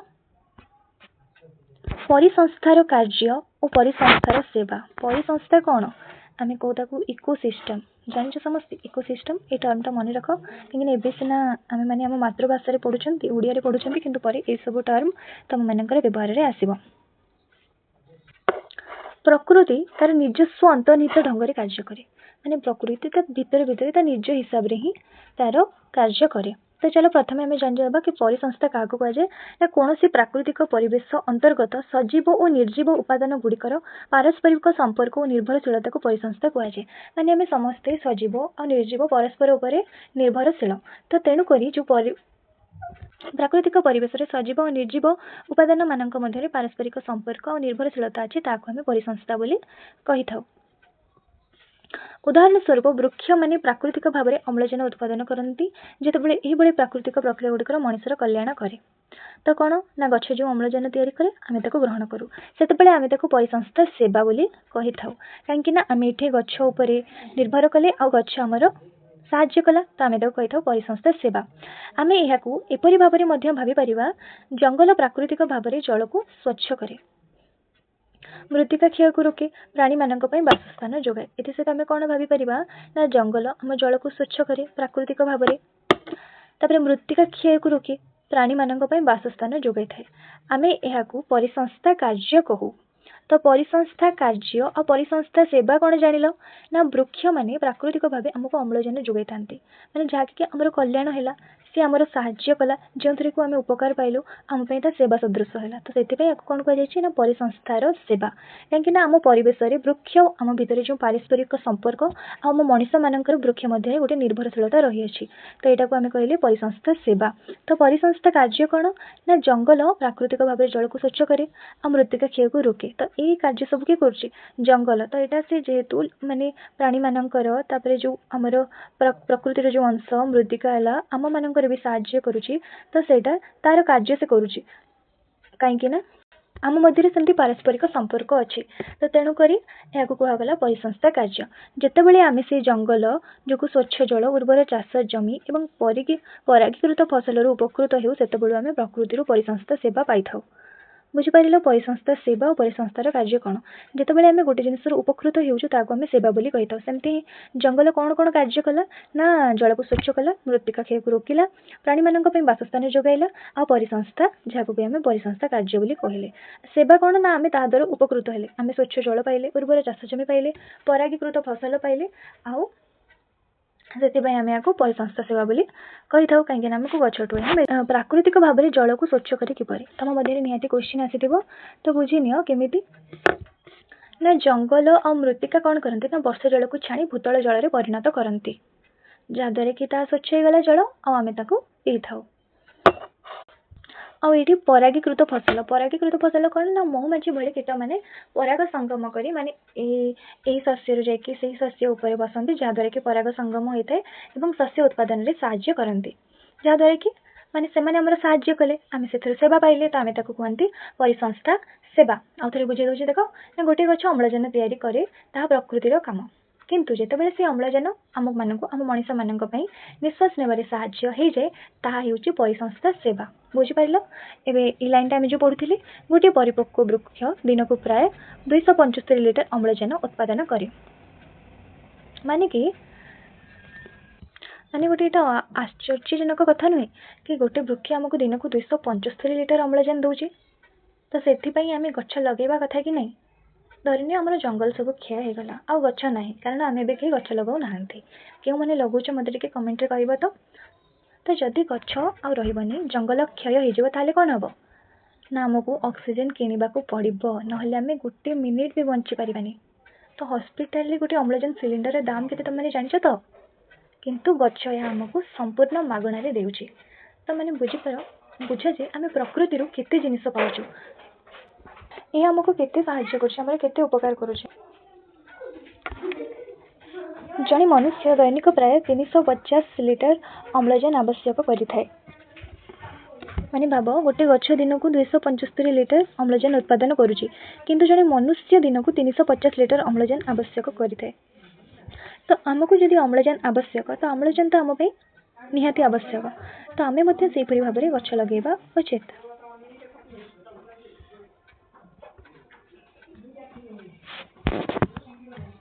तो यहाँ आज लास्ट पढ़ीदबा आज वीडियो को ये एंड करवा आ नेक्स्ट पार्ट रे आ गोटे वीडियो आनिबा। तो ये आम जानिबा नवीकरण अयोग्य संबल कौन। नवीकरण अयोग्य संबल सृष्टि होगापी बहु वर्ष लगी थाए। माने जो संबल गुड़िक सृष्टि होगापी लक्ष लक्ष वर्ष समय लगी थाए एवं आम जो हार में व्यवहार करुचु से हार में पुनर्भरण संभव नुहे। माने कि उदाहरण कौन ना जीवाश्म इंधन कोयला पेट्रोलियम लुहा तंबा और सुना भली खनिज एवं धातु गुड़िक यही संबलर अंतर्भुक्त। माने जो कोयला पेट्रोलियम लुहा तंबा सुना है यही सब संबल को सृष्टि होगापी वर्ष वर्ष लगी थाए किंतु आम यार व्यवहार अनेक मात्रा करें। तेणु जदि यह शेष हो यार पुनर्भरण संभव नुहे कहीं ना यह सृष्टि होगापी लक्ष लक्ष वर्ष समय नहीं थाए। बुझिपार भारत में यथेष्ट परिमाण कोयला भंडार अच्छी। माने ये भारत में यथेष्ट परिमाण कोयला अच्छे किंतु जदि आम सेटा भाविकी बहुत यूज करदेबा ताहले आम जो भविष्य वंशधारी मैंने अच्छा रही से आम भावी चिंती आम जी दरकार आम से ही व्यवहार करवा। वर्धित जनसंख्यार शक्ति आवश्यकता पूरण पर आम कोयलार खनन करें। तो जेहेतु जनसंख्या वृद्धि होती कोयला खनन तेज भारत में गच्छित कोयला भंडार आ 50 वर्ष पर्यंत रही पारे बोली आकलन करा जाउछि। माने भाव एबे आम एते माने कोयला बहुत अच्छे भारत में किंतु आम मानकर यूज एते बढ़ीगलानी कि आ मात्र 50 वर्ष रही आकलन करा कौन पे ना क्रमागत जनसंख्या वृद्धि और विकास कार्य त्वरान्वित होगा जो दिन को दिन विद्युत शक्तिर चाहिदा वृद्धि पाइबार लगी। जनसंख्या बहुमात्रा वृद्धि होची जहाँद्वारा कि माने कलकारखाना भी बढ़ी चलती विकास कार्य होची टेक्नोलोजी वृद्धि हो जाए तो से विद्युत शक्तिर चाहिदा वृद्धि पाइबार लगी। तो कोयलार आवश्यकता बढ़ी जाए जेपर्यंत यार स्थायी विकल्प व्यापक भाव में उपलब्ध हुई नहीं से पर्यंत आम गच्छित थिबा कोयलार यथोचित व्यवहार करने को हेबा। तो जे पर्यंत आउ किसी ऑप्शन आसीनी यार आउ किसी जिनिस उपलब्ध होइनी आमे सेते पर्यंत जेतिकी गच्छित अच्छी ताकू ही व्यवहार करने को पड़िबो। तेणुक ये संबल गुड़िक व्यवहार करने समय आमको बहुत ही सावधान होगा पड़ो ना भविष्य में आमको बहुत ही क्षतिग्रस्त होगा पड़ो। तो ये चल आम पढ़ा तो तुम हिसाब से कौन बंटन सब सामान भाव में होनी। तो ये जाना ता आंसर प्राकृतिक संबल गुड़िक पृथ्वीर विभिन्न प्रांतर कि कौन देश भितर सामान भाव में बंटन होना। ता अर्थ कौन पिला माने ना पृथ्वीर सबु स्थान में सामान भाव में प्राकृतिक संबल नहीं सामान भाव में बंटन करा जाए नहीं। माने क्यों जगह जदि तेल अधिक अच्छी तो क्यों जगह बिल्कुल नहीं क्यों जगह जल कम अच्छी तो क्यों जगह जल बहुत मात्रा अच्छी। तो ये आम कौन जानले ना समान भाव में बंटन होना। यह असमान बंटन मानव बसती वाणिज्यर प्रकार भेद आंतर्जातीय संपर्क और संघर्ष को रूप दे था। एवं तुम मैंने भावुव कि मानव बसती वाणिज्यर प्रकार भेद आंतर्जातीय संपर्क उपर किपरि एटा प्रभाव पकई थाए। तो चलो आम जानिबा। तो मैंने देख जो जगार आमर खनिज पदार्थ बाहर जदि से लोक मैंने रोथांती तो ताहले सेमानकु सेठारु उठे दि जाए कारण आमको खनिज पदार्थर आवश्यकता अच्छी। तो से लोक मानक केते हैरान हवा को पड़ुथबो कि नहीं। तो जदि लोक मैंने आगु ही जानी जाइछंती कि से जगह खनिज पदार्थ अच्छी ताहले सेमाने सेठी रहिबे कि रहिबेनी। तेणु केउठी अधिक जनसंख्या तो केउठी कम। तो वाणिज्यर प्रकार भेद कौन ना माने सबु देश रे सबु संपद न थाए। माने केउं देश रे जल बहुत अच्छी तो तेल नहीं केउं देश रे एल्युमिनियम अच्छी तो केउठी नहीं सॉरी बॉक्साइट अच्छी तो केउठी नहीं। तेणु आमे कौन करूँ ना गोटे देश अन्य देश किणे ना बिक्री करे आमदानी करे ना रप्तानी करे। आम देश जो जिनिस ना आम से अन्य देश आनी था अन्य देश जो जिनिस ना आ जहाँकि आम देश अच्छी से आम ठारू नहीं था। तो यही भाव में वाणिज्य हुए। आंतर्जातीय संपर्क केमिति हुए ना माने संबल नथिले माने जेतेबेले संबल थाए सेतेबेले देश देश मध्य भल संपर्क रही थाए किंतु बेले बेले से माने सेही संबल पाई ही झगड़ा लगी जाती जहाँकि कौन हुए ना संघर्षर रूप नहीं थाए माने कि जोटा कि युद्ध आड़ को पलाए यही प्राकृतिक संबल उपरे अधिकार सब्यस्त करने अतीत अनेक युद्ध होती अनेक युद्ध जारी रही माने ये जो प्राकृतिक संबल को अधिकार सब्यस्त करने आम अतीत बहुत मात्रा युद्ध होता एवं तुम मैंने रिसेंट न्यूज रे सब देखिपुव युद्ध होमती रूसिया यूक्रेन है जमती सहित साउथ चाइना से डिस्प्यूट होती कि एठारे क्यों क्यों देश अच्छे ना चाइना विएतनाम फिलिपाइंस तो ये देश मान मध्य कौन हो माने टणाटणी हो माने छोट मोट झगड़ा हो जाए तेल आ प्राकृतिक गैस तो तुम मैंने जान तार प्रभाव कौन पड़ू जेहेतु संबल सामान भाव में ना तो ये गोटे मानचित्र तुम मैंने देख ये मानचित्र कौन देछि यह हूँ आम भारतर मानचित्र जो कि माने आम देशर केउठी केउठी सब खनिज द्रव्यर बंटन करा सब दर्शा जो थे कि कला कलर दि जाइए सर्कल रे कोल दि जाइए कोयला त्रिभुज दिखाई ऑयल तेल तापर यहाँ आयरन दि जाइए आउ बक्साइड दिखाई माने यहाँ क्यों क्यों जगह अच्छे तुम मैंने देखिपर आम ओडिशार देख ये कौन कौन सब अच्छे तुम मैंने देखिपर देखिल समस्ते आउ जो आस अनुसंधान करबा ये सब प्रश्न गुड़ा जो अच्छी जदि तुम मैंने कहले मु नेक्स्ट वीडियो रे ये सब क्वेश्चन आंसर नहीं आसबी माने एक्सरसाइज क्वेश्चन आंसर तो आनिबा किंतु एगुड़ा कहले नियति भाव में आनिबी तेबे चला मैं नेक्स्ट पढ़िबा प्राकृतिक संबल मिलुथिबा स्थान रे स्थापित शिल्पानुष्ठान गुड़िकर स्थानीय लोक मानक पई नियुक्तिर सुजोग सृष्टि तो पिला माने जोटी कौन हुए ना प्राकृतिक संबल मिले क्यों क्यों भाया संबल जमती कि लुहा पत्थर है बक्साइड है तो ये सब जो आम खनिज संपद जो सब स्थान में मिले से कौन हुए ना शिल्प अनुष्ठान कल कारखाना गुड़िक स्थापित हुए और तार जो स्थानीय लोक मैंने तो आखापाखी जो गाँ थाए जो अंचल थाए तो से जगह लोक मानू से चाकरी मिले निजुक्ति सृष्टि होता है एगुड़िकर चतुर्पार्श्व सहर गढ़ी उठी थाए जहाँकि अन्य मानक पई आर्थिक सुजोग सृष्टि करे तो जेहेतु कल कारखाना गढ़ी उठिला तो चतुर्पार्श्व माने विभिन्न दुकान स्कूल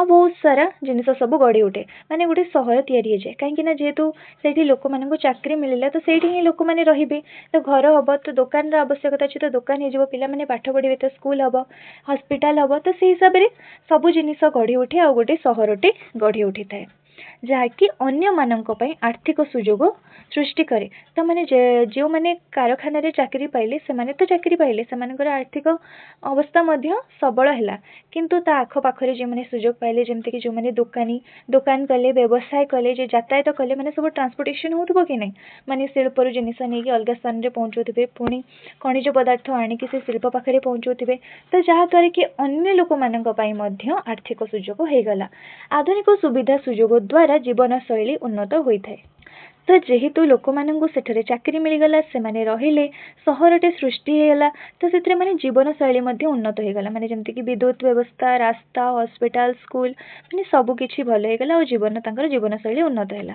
स्वल्पकालीन हेउ बा दीर्घकालीन हेउ उन्नत जीवन शैली खर्च बहुल होता है माने कि जेहेतु ये आधुनिक सुविधा है जमती कि विद्युत रास्ता हॉस्पिटल शिक्षा सुविधा तो लोक मान जीवन शैली उन्नत है तो जहाँ द्वारा कि उन्नत जीवन द्वारा से खर्च बहुल होता है खर्च तो करेंगे पैसा रोजगार कर गोटे जिनसटे किणा छुआ मान स्कूल पाठ पढ़ाया ट्रांसपोर्टेशन यातायात विद्युत बिल तो बहुत किसी से कौन है ना जीवन शैली खर्च बहुल होता है यहीपरि विकास निमंते पृथ्वीर संबल समृद्ध अंचल लोक माने विस्थापित हेबार अनेक उदाहरण रही माने एमिति विकास तो होउची आमे जानिले एथि सहित माने जोंठी समृद्ध अंचल माने कि धरने गोटे जगह आमको खनिज संपद मिलला तो से जगह तो कल कारखाना निहाती भाव में स्थापन कर तो ये खनि और शिल्पर उन्नति पाई अनेक समय स्थानीय लोक माने निज घर छाड़ी विस्थापित होगाकू पड़े तो विस्थापित माने कौन बुझिल माने जो जगह से रोते से जगह को छाड़ी से अलग जगह को जीवाक पड़े कहीं गवर्नमेंट से कौन करे ना आमको जेहेतु आम संबल दरकार तो से जगह कौन हम ना खनिज संपदर खनन कर आखपाख एरिया कल कारखाना स्थापन करा तो बुझीपार माने विकास है एथि सहित किछि लोक मानक विस्थापित होगाकू पड़िला केतेक क्षेत्र में विस्थापित मानक पवित्र बासभूमि संकटापन्न अवस्था रही और एथिपाई अनेक द्वंद्व सृष्टि होती। तो आम विस्थापित माने कौन जानिले ना जो खनिज पदार्थ मिले से जगह स्थानीय लोक मैंने जो था अलग स्थान को से जगह छाड़ी जावाक पड़ी थाए। तो जितेबले एमती परिस्थिति सृष्टि हुए तो माने जेहेतु से मैंने गोटे जगह बहुत वर्ष है रही जाइछन्ति तो तांको जीवाक इच्छा हम कि पुराना घर मध्य नष्ट हो जाए।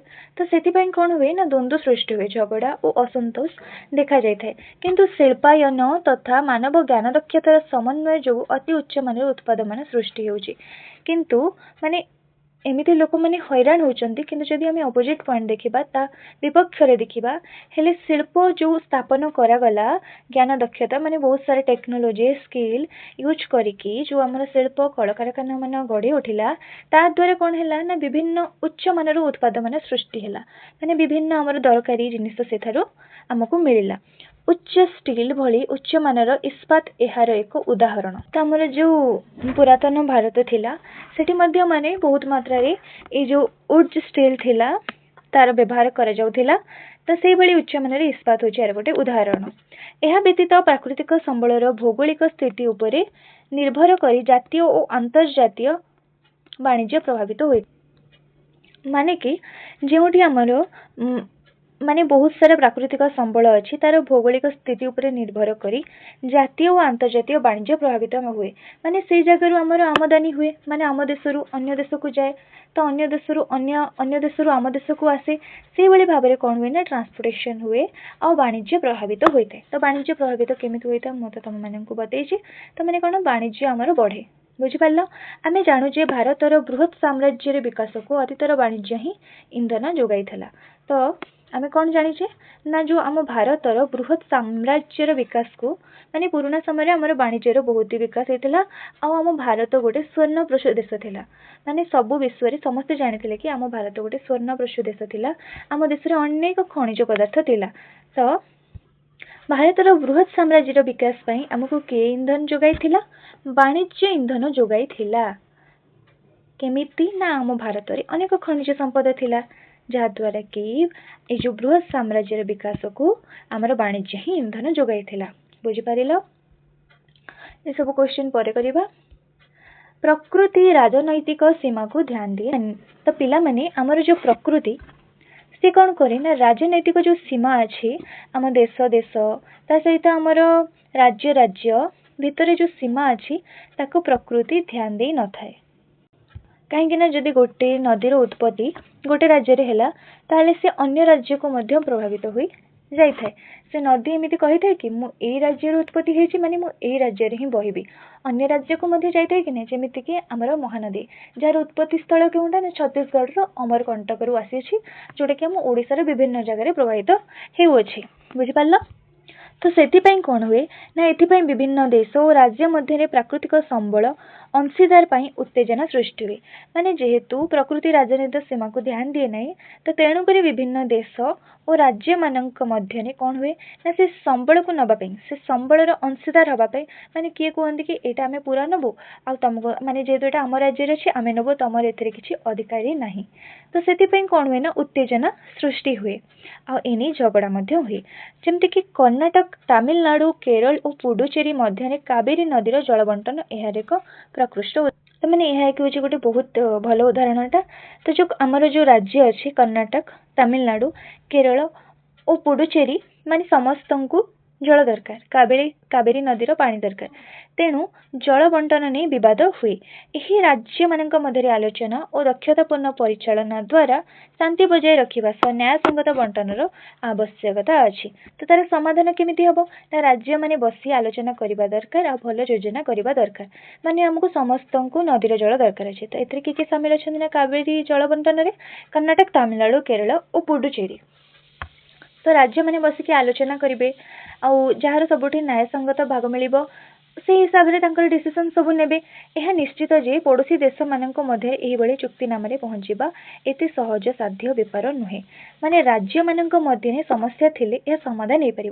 माने आम राज्य राज्य मानक मध्य संपर्क ठीक अच्छे कहीं यह आम देशर गोटे गोटे राज्य, किंतु जदि यहाँ देश देश मानक मध्य आसी जाए ताले ये जो चुक्तिनामा अच्छी ये जो प्रोब्लेम अच्छी ताकू एते सहजरे समाधान करहब नाही। एमिति चुक्ति करबा अधिक कठिन। बुझिपारिल। एबे जीवा आमे नेक्स्ट एठी आमे जो पढ़िले ना क्यों क्यों राज्य विषय पढ़िले जो तांका भितरे कावेरी नदी को लेकिन जो झगड़ा है कर्नाटक, तमिलनाडु, पुडुचेरी और केरल। ठीक अच्छे। तो कावेरी नदी उपरे निर्मित तमिलनाडुर मेटूर बंध। तो देखो एटा कावेरी नदी उपरे तमिलनाडुर मेटूर बंध। प्राकृतिक संबलर विलक्षण माने कि जो प्राकृतिक संबल अच्छी तार आम उपरे अभिशाप कौन? द नेचुरल रिसोर्स कर्स माने होची अभिशाप। प्राकृतिक संबलर प्राचुर्य अर्थनैतिक समृद्धि को सुनिश्चित करि न थाए। एटी कौन कुहाला ध्यान देकी देखो। प्राकृतिक संबलर प्राचुर्य अर्थनैतिक समृद्धि को सुनिश्चित करि न थाए। ता माने कौन ना धरिनिय पिला माने गोटे देश रे बहुत संपद अच्छी किंतु तांका पाखरे उपयुक्त टेक्नोलोजी नाही, ताहाले सेमाने जो खनिज संपद अच्छी ताकू सेमाने बाहर करि परिबे कि? निश्चित भाव में तुम आंसर ना हबो। कहीं जदि आम पाखरे पैसा नहीं, आम पाखरे टेक्नोलोजी नहीं, आम पाखरे सेतिकी स्किल नहीं, तो आमे कौन संबल जो खनिज संपद अच्छी ताकू बाहर करि परिबा? बिल्कुल भी नुहे। तेणुक केतेक अंचल प्राकृतिक संबल समृद्ध थिबा सत्वे सेठारे आर्थिक अभिवृद्धि और विकास धारा मंथर होता है। माने एमिति भी किछि किछि अंचल अच्छी जोठारे कि बहुत ही प्राकृतिक संबल अच्छी किंतु तांकर कौन ना तांको सेठू माने जो माटी तळु बाहर करिबा पई नहले समुद्र रे जो आमे तेल अछि आमे जो पढुतिले मुंबई रो जो बाहर करा जाउथिला तो सेई भली भागरे जदि तांको पाखरे कौन कौन आमे रीजन भी तो पढितिले तो से सब रीजन हबो कि नहीं? टेक्नोलोजी, आर्थिक अवस्था से सब जिनिस जदि नथिबो ताहले से माने संबल तो बाहर करि परिबे नहीं, जहा द्वारा कि तांकर आर्थिक अभिवृद्धि और विकास धारा मध्य मंथर होइथाय। माने गोटे देशर जदि पैसा नथिबो डेवलपमेंट हो नथिबो ताहले कोन हबो? तांकर विकास द्वारा मंथर हो जाए, आर्थिक अभिवृद्धि मध्य मंथर हुए। बुझिपारिल। फलतः देश रे अनेक सामाजिक और आर्थिक समस्या मान सृष्टि हुए। जदि गोटे देश माने आर्थिक दृष्टि दुर्बल हो गला और तार विकास नहेला ताहले तार सामाजिक और आर्थिक समस्या मान सृष्टि हुए।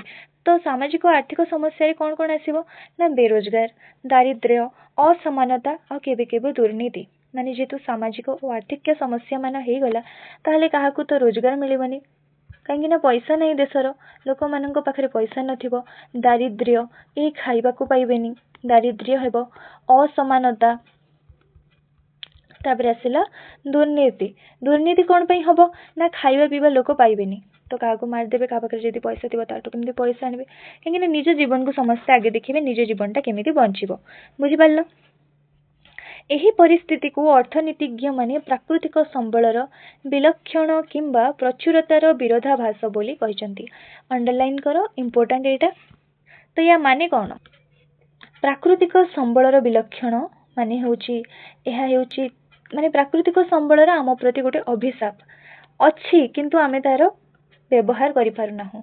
जदि सेटा को आमको इना बाहर करिवार टेक्नोलोजी थांता तो आम देश केते डेवलप करि पारंतनी। माने आम देश कथा कहूनी, आम देश ऑलरेडी डेवलप अच्छी, जो देश रे टेक्नोलोजी नाही मु सेई देशर कथा कहूची। प्रचुरतार विरोधाभास ता माने कौन ना बहुत संपद थिले मध्य देश गरीब रही पारे। माने गोटे गोटे देश अच्छी जोंटी कि संबल बहुत अच्छी किंतु तांका पाखरे उपयुक्त टेक्नोलोजी नाही, तेणु से माने कौन हैला ना संबल को बाहर करि पारु नाहंती। एहाकू कौन कुआ जाय ना प्रचुरतार विरोधाभास। प्रचुर अच्छी खनिज संपद प्रचुर मात्रा रे अच्छी किंतु टेक्नोलोजी नाही तो सी माटी भितरे ही रही गला। सरल भावे कहले प्रचुर प्राकृतिक संबल रहितिबा देश को धनी कुआजिबो नाही।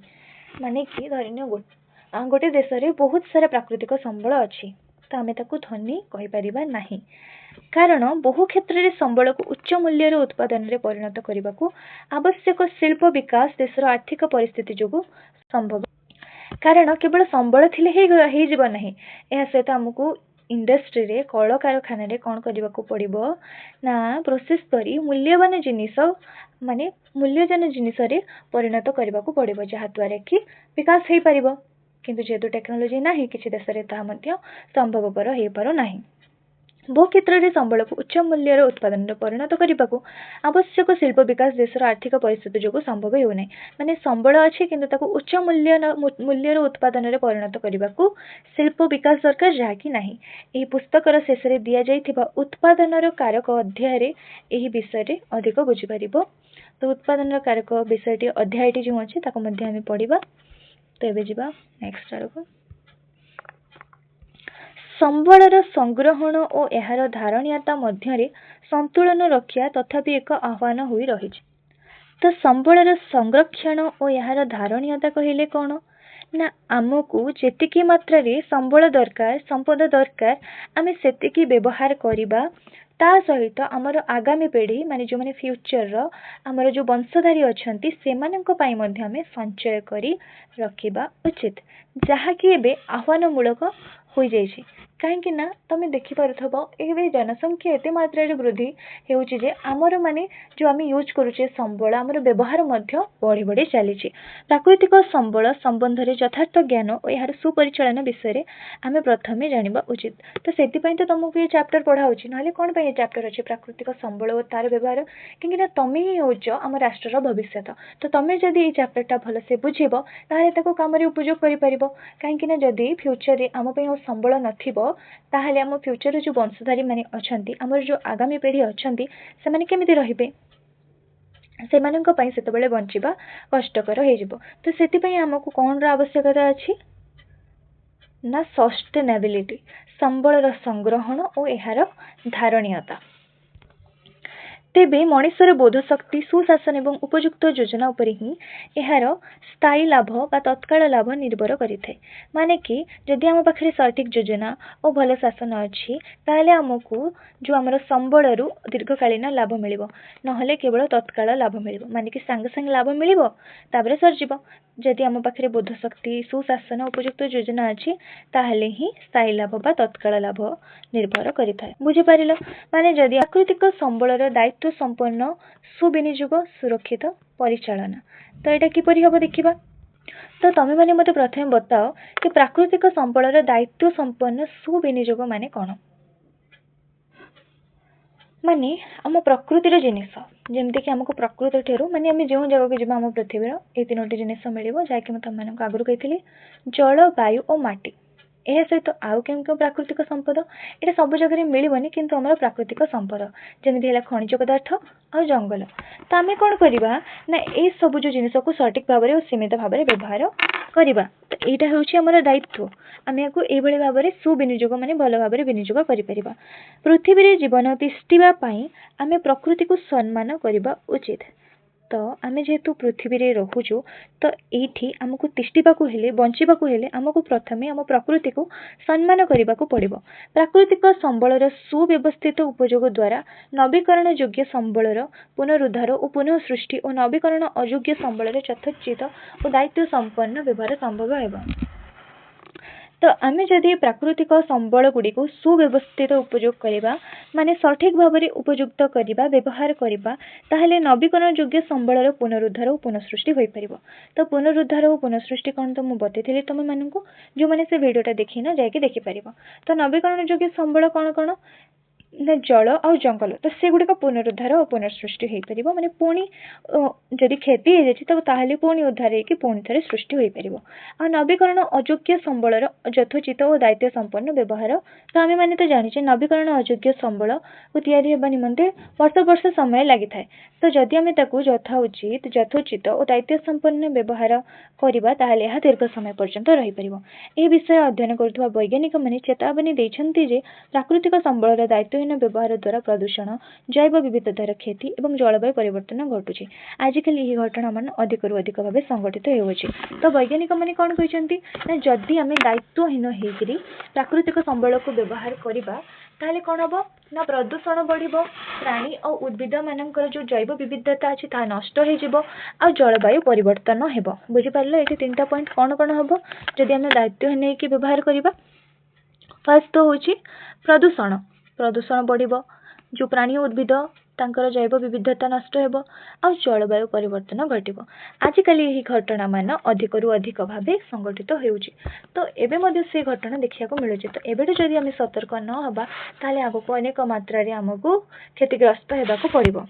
तो गोटे आम उदाहरण नबा देख भूगर्भ जल माने से लोक मैंने अनेक मात्रा पानी उठे दौरान माने समस्ते ट्यूबवेल कले पंप कले आजिकल समस्त घरे घरे गोटे टांकी भूतल जलर व्यवहार करुँच टांकी पंप द्वारा तो आम घरे अच्छे तुम मान घरे भी थी कहीं समस्ते सुविधा मानती घरे आमको पानी मिलगला किंतु जो हिसाब रे आमे पानी सेठू खोलिके आणिले से हिसाब रे वर्षा जल रे पानी भरिले सिना आमको आवरी भविष्य रे पानी मिल पारिबो। माने कोन कहितली तम मानंकु पुनः सृष्टिकारी अर्थनीति रे रिजेनेरेटिव इकोनॉमी रे जदि आमे गोटे गछ काटुचे ताहले आमे 2टा गछ लगेबा जहा द्वारा कि सेटा माने भरणा हे जिवो। तो से बड़ी भाव में जदि आमे माटी खोलिकी पानी जदि तार व्यवहार करूचंती ताहले माटी तलर पानी भूतल जल पुणी भरिबो केमिति वर्षा हेले तो वर्षा केमिति हबो जंगल थिले किंतु आमे जंगल को काटी दउचंती से बड़ी भाव में हमको गछ लगेबा को पड़िबो कि नहीं बुझी पारिलो। नवीकरण योग्य संबलर पुनरुद्धार और पुनः सृष्टि केमिति हबो देखिबा। क्रमागत व्यवहार वृद्धि जोगु प्राकृतिक संबल को आम पुनः सृष्टि करिवार क्षमता बाहर को नहीं जाइए तार 2टी उदाहरण दि जाइए। माने आमे कौन करछे आमर तो जनसंख्या वृद्धि हो चलती तो आमर से हिसाब से प्राकृतिक जो संबल अच्छी ताको आमे बढ़े बढ़े चलीचे जनसंख्या वृद्धि सहित आम व्यवहार वृद्धि हो जाउछि तो आमे किपरि पुनः सृष्टि करिबा तो सही क्षमता भी आमे बाहर को नहीं जाइए। तार 2टी उदाहरण कौन कौन माने हमको चिंता करिया कथा जदि आमे व्यवहार करूचे तो तार आमे पुनः भरणा केमिति करिबा किंतु आमे पुनः सृष्टि करिबा परिवर्ते क्षमता बाहर को ताको नहीं जाइछे।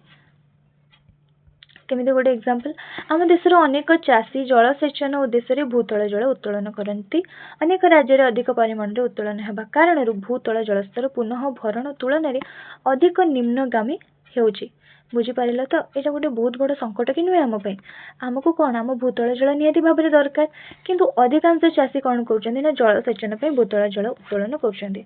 तो भूतल जल यहाँ आम धरने यहाँ हूँ भूतल जल तो आम माटी खोलिले तो आम जल नेले व्यवहार कले किंतु जेहेतु अधिकांश मात्रा रे तार व्यवहार कले तो धीरे धीरे स्तरटा तलकू तलकू जीव कि नहीं धीरे धीरे सरी सरी जीव तो ताकू आम पुनः भरण केमिति करबा वर्षा हेले तार जो पानीटा माटी तलकू जीव से पुनः भरण हो किंतु जेहेतु आम जंगल काटी दउचंती तो वर्षार मात्रा मध्य कम हो जाइछि जहा द्वारा कि कौन होछि ना पुनः भरण होई पारु नाही आ भूतल जलस्तर निम्नगामी हेउछि बुझी पारिल।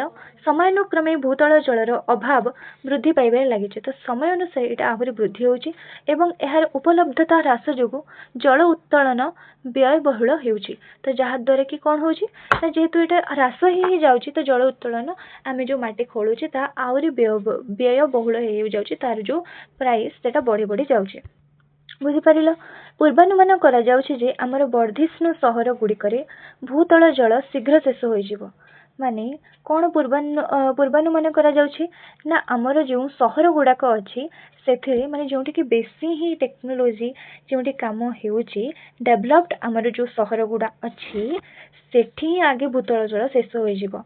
सुतरां भूतल जलस्तर वृद्धि निमंते अनेक प्रतिकारमूलक पदक्षेप आरंभ करा तो भूतल जलस्तर को वृद्धि केमिति करा जिवो एथिपई जल अमलर विभिन्न पारंपरिक पद्धति पोखरी और विभिन्न जलाशय गुड़िकर पुनरुद्धार पानी अपचय ह्रास प्रक्रियाकरण एवं पुनः व्यवहार भली किसी रणनीति ग्रहण कराई। तो केमिति पुनः भरण करा भूतल जलस्तर केमिति वृद्धि हम देख ना जल अमलर विभिन्न पारंपरिक पद्धति पोखरी और विभिन्न जलाशय गुड़िकर पुनरुद्धार पानी अपचय ह्रास प्रक्रियाकरण एवं पुनः व्यवहार भली किसी रणनीति ग्रहण कराई। तो मुझे तुमको किछिटा कहूँ समाधान शुण वर्षा जल संचय है पोखरी और जलाशयर सुधार पानी अपचय कमेबा आ पुनः व्यवहार बुझीपार ये भी सही दिए मुझे सरल भाषा कहली तुमको। सेहीपरि रासायनिक सार एवं कीटनाशकर अनुपयुक्त व्यवहार द्वारा मृत्तिका अवक्षय हेउछि। तो एबे कौन ना जेहेतु जनसंख्या बढ़ुची तो से हिसाब रे लोक मानकर चाहिदा डिमांड मध्य बढ़ुची तो सेति पई चासी माने कौन करूछंती माने से कौन माने आमको धरने गोटे गचर गोटे कखारू मिलूँ किंतु जबरदस्ती कौन करा जाउछि ना सार औषध देकी से बेसी रु बेसी फल पाइबा निमंते विभिन्न प्रकार कीटनाशक और रासायनिक सार मान व्यवहार करा जाउछि जहा द्वारा कौन होछि ना अनुपयुक्त व्यवहार द्वारा मृत्तिका अवक्षय होछि। पारंपरिक कृषि पद्धति मृत्तिका को पृथ्वीर मार अंश बोली विवेचना करुथिले।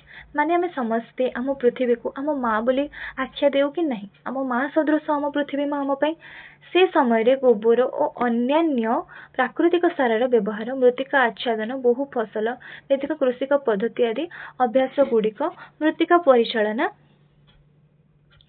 व्यवस्थित करथिला। वर्तमान समय हमको पुनश्च पद्धति गुड़ी को शिखिबाकु हेबो एवं प्रयोग करबाकु हेबो। या द्वारा मृत्तिका को पुनः भरण और पुनः जीवित करी अवक्षय रोका जाय परिबो। तो पूर्वरु कौन थिला ना कौन करा होतिला,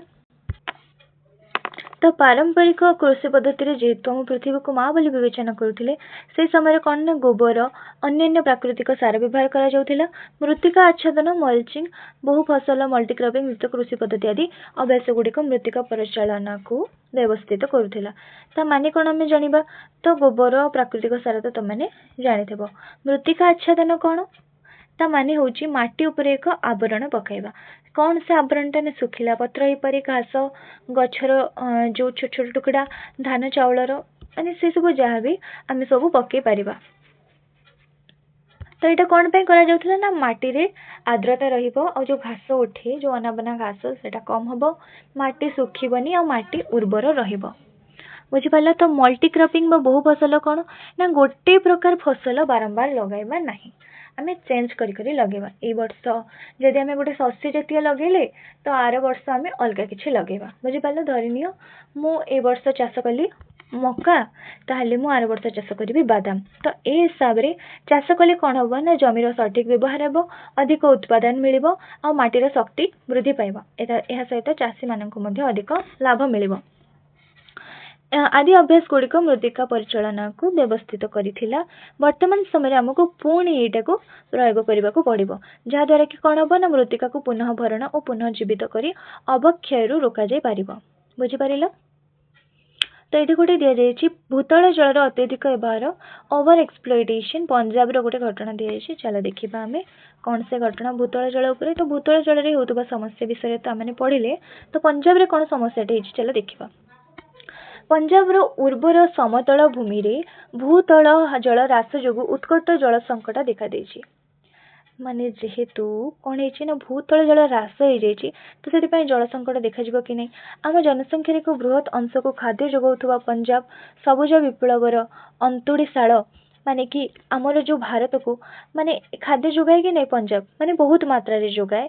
तो जहाँ कि जल संकट रे अछि सबुज विप्लवर अंतुड़ीशाल जोंठी कि फास्ट आमर सबुज विप्लव प्रथमे आरंभ होइथिला। भारत को खाद्य स्वावलंबी करिबारे एक राज्य मुख्य भूमिका ग्रहण करिथिला। माने कि भारत को माने स्वावलंबी करिबारे माने निजे आमे आमर निज खाद्य प्रस्तुत करि पारुथिले आम देश, जहाँ कि मुख्य भूमिका ग्रहण करिथिला। आज से राज्य निरंतर सस्टेनेबिलिटी रो समस्यार सम्मुखीन होउछि, किंतु जेहेतु आज सेठारे जल संकट देखा जाइछि तेणु से राज्य समस्यार सम्मुखीन होइछि। पुनः सृष्टि पुनः भरण तुलन रे सामयिक प्रगति पई प्रकृति को मात्राधिक व्यवहार और शोषण करा जाउछि। तो माने कोन आमे कोन बुझिथिले ना आमे जेतिकी मात्रा रे प्रकृति रो जिनिस आणुचंती सेतिकी रे आमे सेतिकी नले जदि आमे तार डबल फेरे दबा ताहले हमर पुनः भरण हे जेबो। किंतु एथिरे कौन होची ना पुनः सृष्टि और पुनः भरण तुलन रे सामयिक प्रगति पई प्रकृति को मात्राधिक व्यवहार शोषण करा जाउची। माने हमर जो प्रगति पई हम प्रकृति को अधिक शोषण करा जाउची। ये जो समस्याटा केवल पंजाब नुहे सबु राज्य प्रभावित करुचे। माने कि आमे एबे कौन चाहूचे उत्पादन बेसी चाहूचे, जहाँ द्वारा कि बेसी टेक्नोलोजी रासायनिक सार ये सब आमे व्यवहार करुचे, जहाँ कि होची आमर विपद और क्षतिर कारण। एबे तो देखि पारुथबो समस्या कि एबे तो भूतल जल ह्रास हो गलानी। माने आगो को कौन हबो खाली पंजाब नुहे सबु राज्य जो माने विकसित राज्य अछंती आमर से मानंको जो वर्धित राज्य अछंती से मानंको ही ए सब विपदर सम्मुखीन होबाकू पड़ुछि। 1960 दशक रे पंजाब रो चाषी माने कृषि क्षेत्र रे गहम और धानर उच्च अमलक्षम बिहन व्यवहार करुथिले, केते मसीह 1960 पंजाब चाषी मैंने उच्च अमलक्षम बिहन यूज करते गहम धान पर यह पारंपरिक बिहन अपेक्षा अधिक जल आवश्यक करुला जहाँकि माने अधिक जल आवश्यक करुला बुझीपार तेणु चाषी मैंने आवश्यकता पूरण करने अधिक रु अधिक भूतल जल पर निर्भर कले तो जेहेतु आम एने कौन कले ना उच्च अमलक्षम बिहन व्यवहार कले जल अधिका दरकार है तो से कौन कले ना भूतल जल पर अधिक निर्भर कले यह सहित मागणा विद्युत जोगाण मोटर पंपर व्यवहार पर भूतल जलर अत्यधिक उत्तोलन को त्वरान्वित कला आज भारतर अधिकांश स्थान में यही परिस्थिति सृष्टि होती माने कि आम जो विद्युत जोगाण मोटर पंप साहाय्य भूतल जल को अधिक मात्रा रे बाहर कले तो ये जो असुविधा केवल पंजाब नुहे आम देशर अनेक राज्य देखा मिलूँ यही प्रकार आधुनिक कृषि कौशल अधिक रु अधिक कीटनाशक एवं रासायनिक सार व्यवहार होती तो मुझे बताई जनसंख्या बढ़ुची जनसंख्यार चाहिदा बढ़ुची से आधुनिक कृषि कौशल अधिक कीटनाशक एवं रासायनिक सार व्यवहार दिनकू दिन वृद्धि पाइबार लगी उपरोक्त कारण गुड़िकर मिलित प्रभाव में पंजाब एक बड़ अंचल चित्र दिखाई देख 1.17 भूतल जल स्तर प्राय 30 मीटर तल को चलीगला अंडरलाइन कर कि पंजाब भूतल जल प्राय केते मीटर तल को चलीगला 30 मीटर यही भूतल जल कीटनाशक और सारू रासायनिक पदार्थ मिसी स्वास्थ्य विपद सृष्टि करुच्ची माने भाव आम जो माटी जो चाष होता से माटी रे एते मात्रा रे कीटनाशक और रासायनिक पदार्थ व्यवहार होइछि जे आम भूतल जल विषाक्त हो जाए आम विपद है बुझीपार तो से आम कौन शिखुं माने रासायनिक सारर व्यवहार करवा नहीं ताहा आम केते विपज्जनक तुम मैंने बुझीपारुथब तो ये चित्र देछि गोटे हूँ भूतल जल उत्तोलन यहाँ पंप लगाई बाहर करा पानी यहाँ हूँ आर्द्र धान खेत जो कि पानी भराई देख पानी भिजिकी रही आउ धान चाष जो देखिले आम उच्च अमलक्षम जो चाष है बिहन जो धान से बिहन तो नुहे कि पानी पूरा भरिकी अच्छी आ धान गछ लगाई यहाँ हूँ से जमीटे पंजाब प्राय 80% अंचल को अत्यधिक शोषित अंचल भाव में श्रेणीभुक्त कर माने देख पंजाब रे जल समस्या एते हेलानी जे 80% अंचल को अत्यधिक शोषित अंचल भाव में श्रेणीभुक्त कर माने कि आउ मात्र 20% भल अच्छे जहाँकि आ किछि दिन में देखिबो से गुड़ा भी सब खराब हो अन्य अर्थरे कहबाकू गले आमे भूतल जलर पुनरुद्धार एवं संभाव्य पुनः सृष्टि अपेक्षा अधिक उत्तोलन और व्यवहार करुछु माने कि आमे जतिकि पुनः भरण करूनु पुनः भरण पई चेष्टा करूनु ताठू अधिक आमे उत्तोलन करुछु बोरिंग करछु पानी पई एठारु आमे देखि पारुछु जे पंजाब आरंभ होइतिबा खाद्य सुरक्षा स्वल्प समय पे हमको निश्चित करि पारथिला तेबे दीर्घकालीन परिणाम और प्रभाव को समाधान करिया पे यथेष्ट समय और प्रयास लागिबो तो पंजाब तो आमको बहुत खाद्य मिलूला आम देश को जगाऊला स्वावलंबी भाव में आम देश उन्नति कर चली किंतु वर्तमान पंजाब ये समस्यार सम्मुखीन होती तो यही प्रभाव को समाधान करने यथेष्ट समय और प्रयास लगे ये पुणी गोटे मानचित्र दि जाए हूँ पंजाब से अंचल सब देख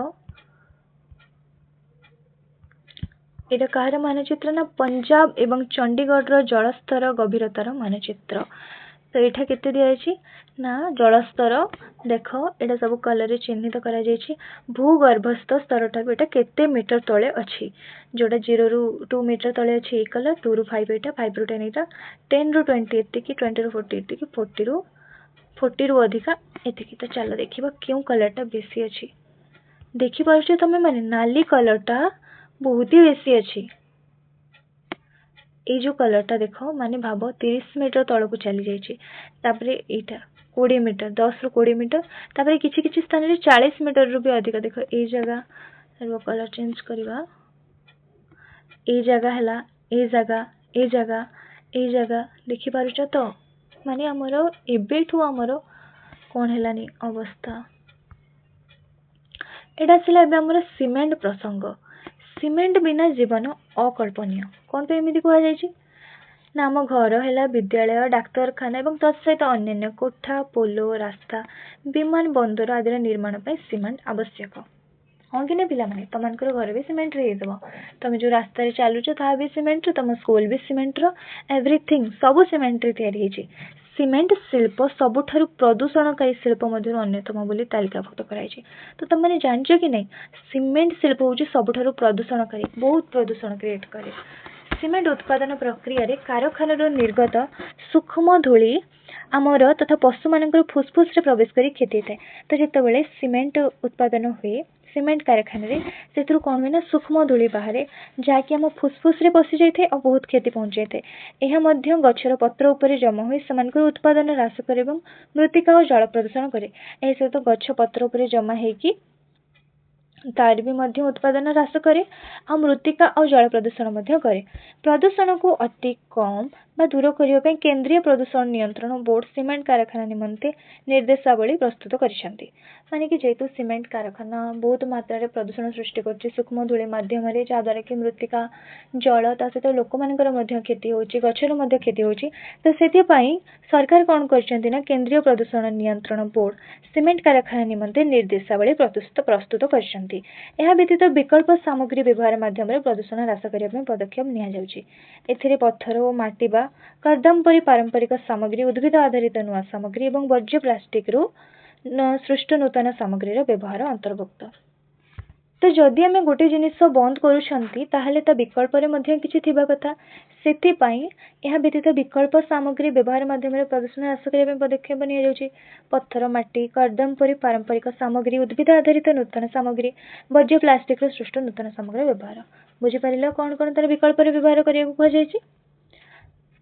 एटा गोटे कहार चित्र देखनी ना आरोवेल आर्ट इंस्टीट्यूट माटीर स्थापत्य निर्माण पर यूनेस्को चेयर अलंकृत द्वारा निर्मित आरोवेल एक गोष्ठी भवन। यह आधुनिक कोटा विशेष कौशल व्यवहार द्वारा कादुअरे निर्मित होती।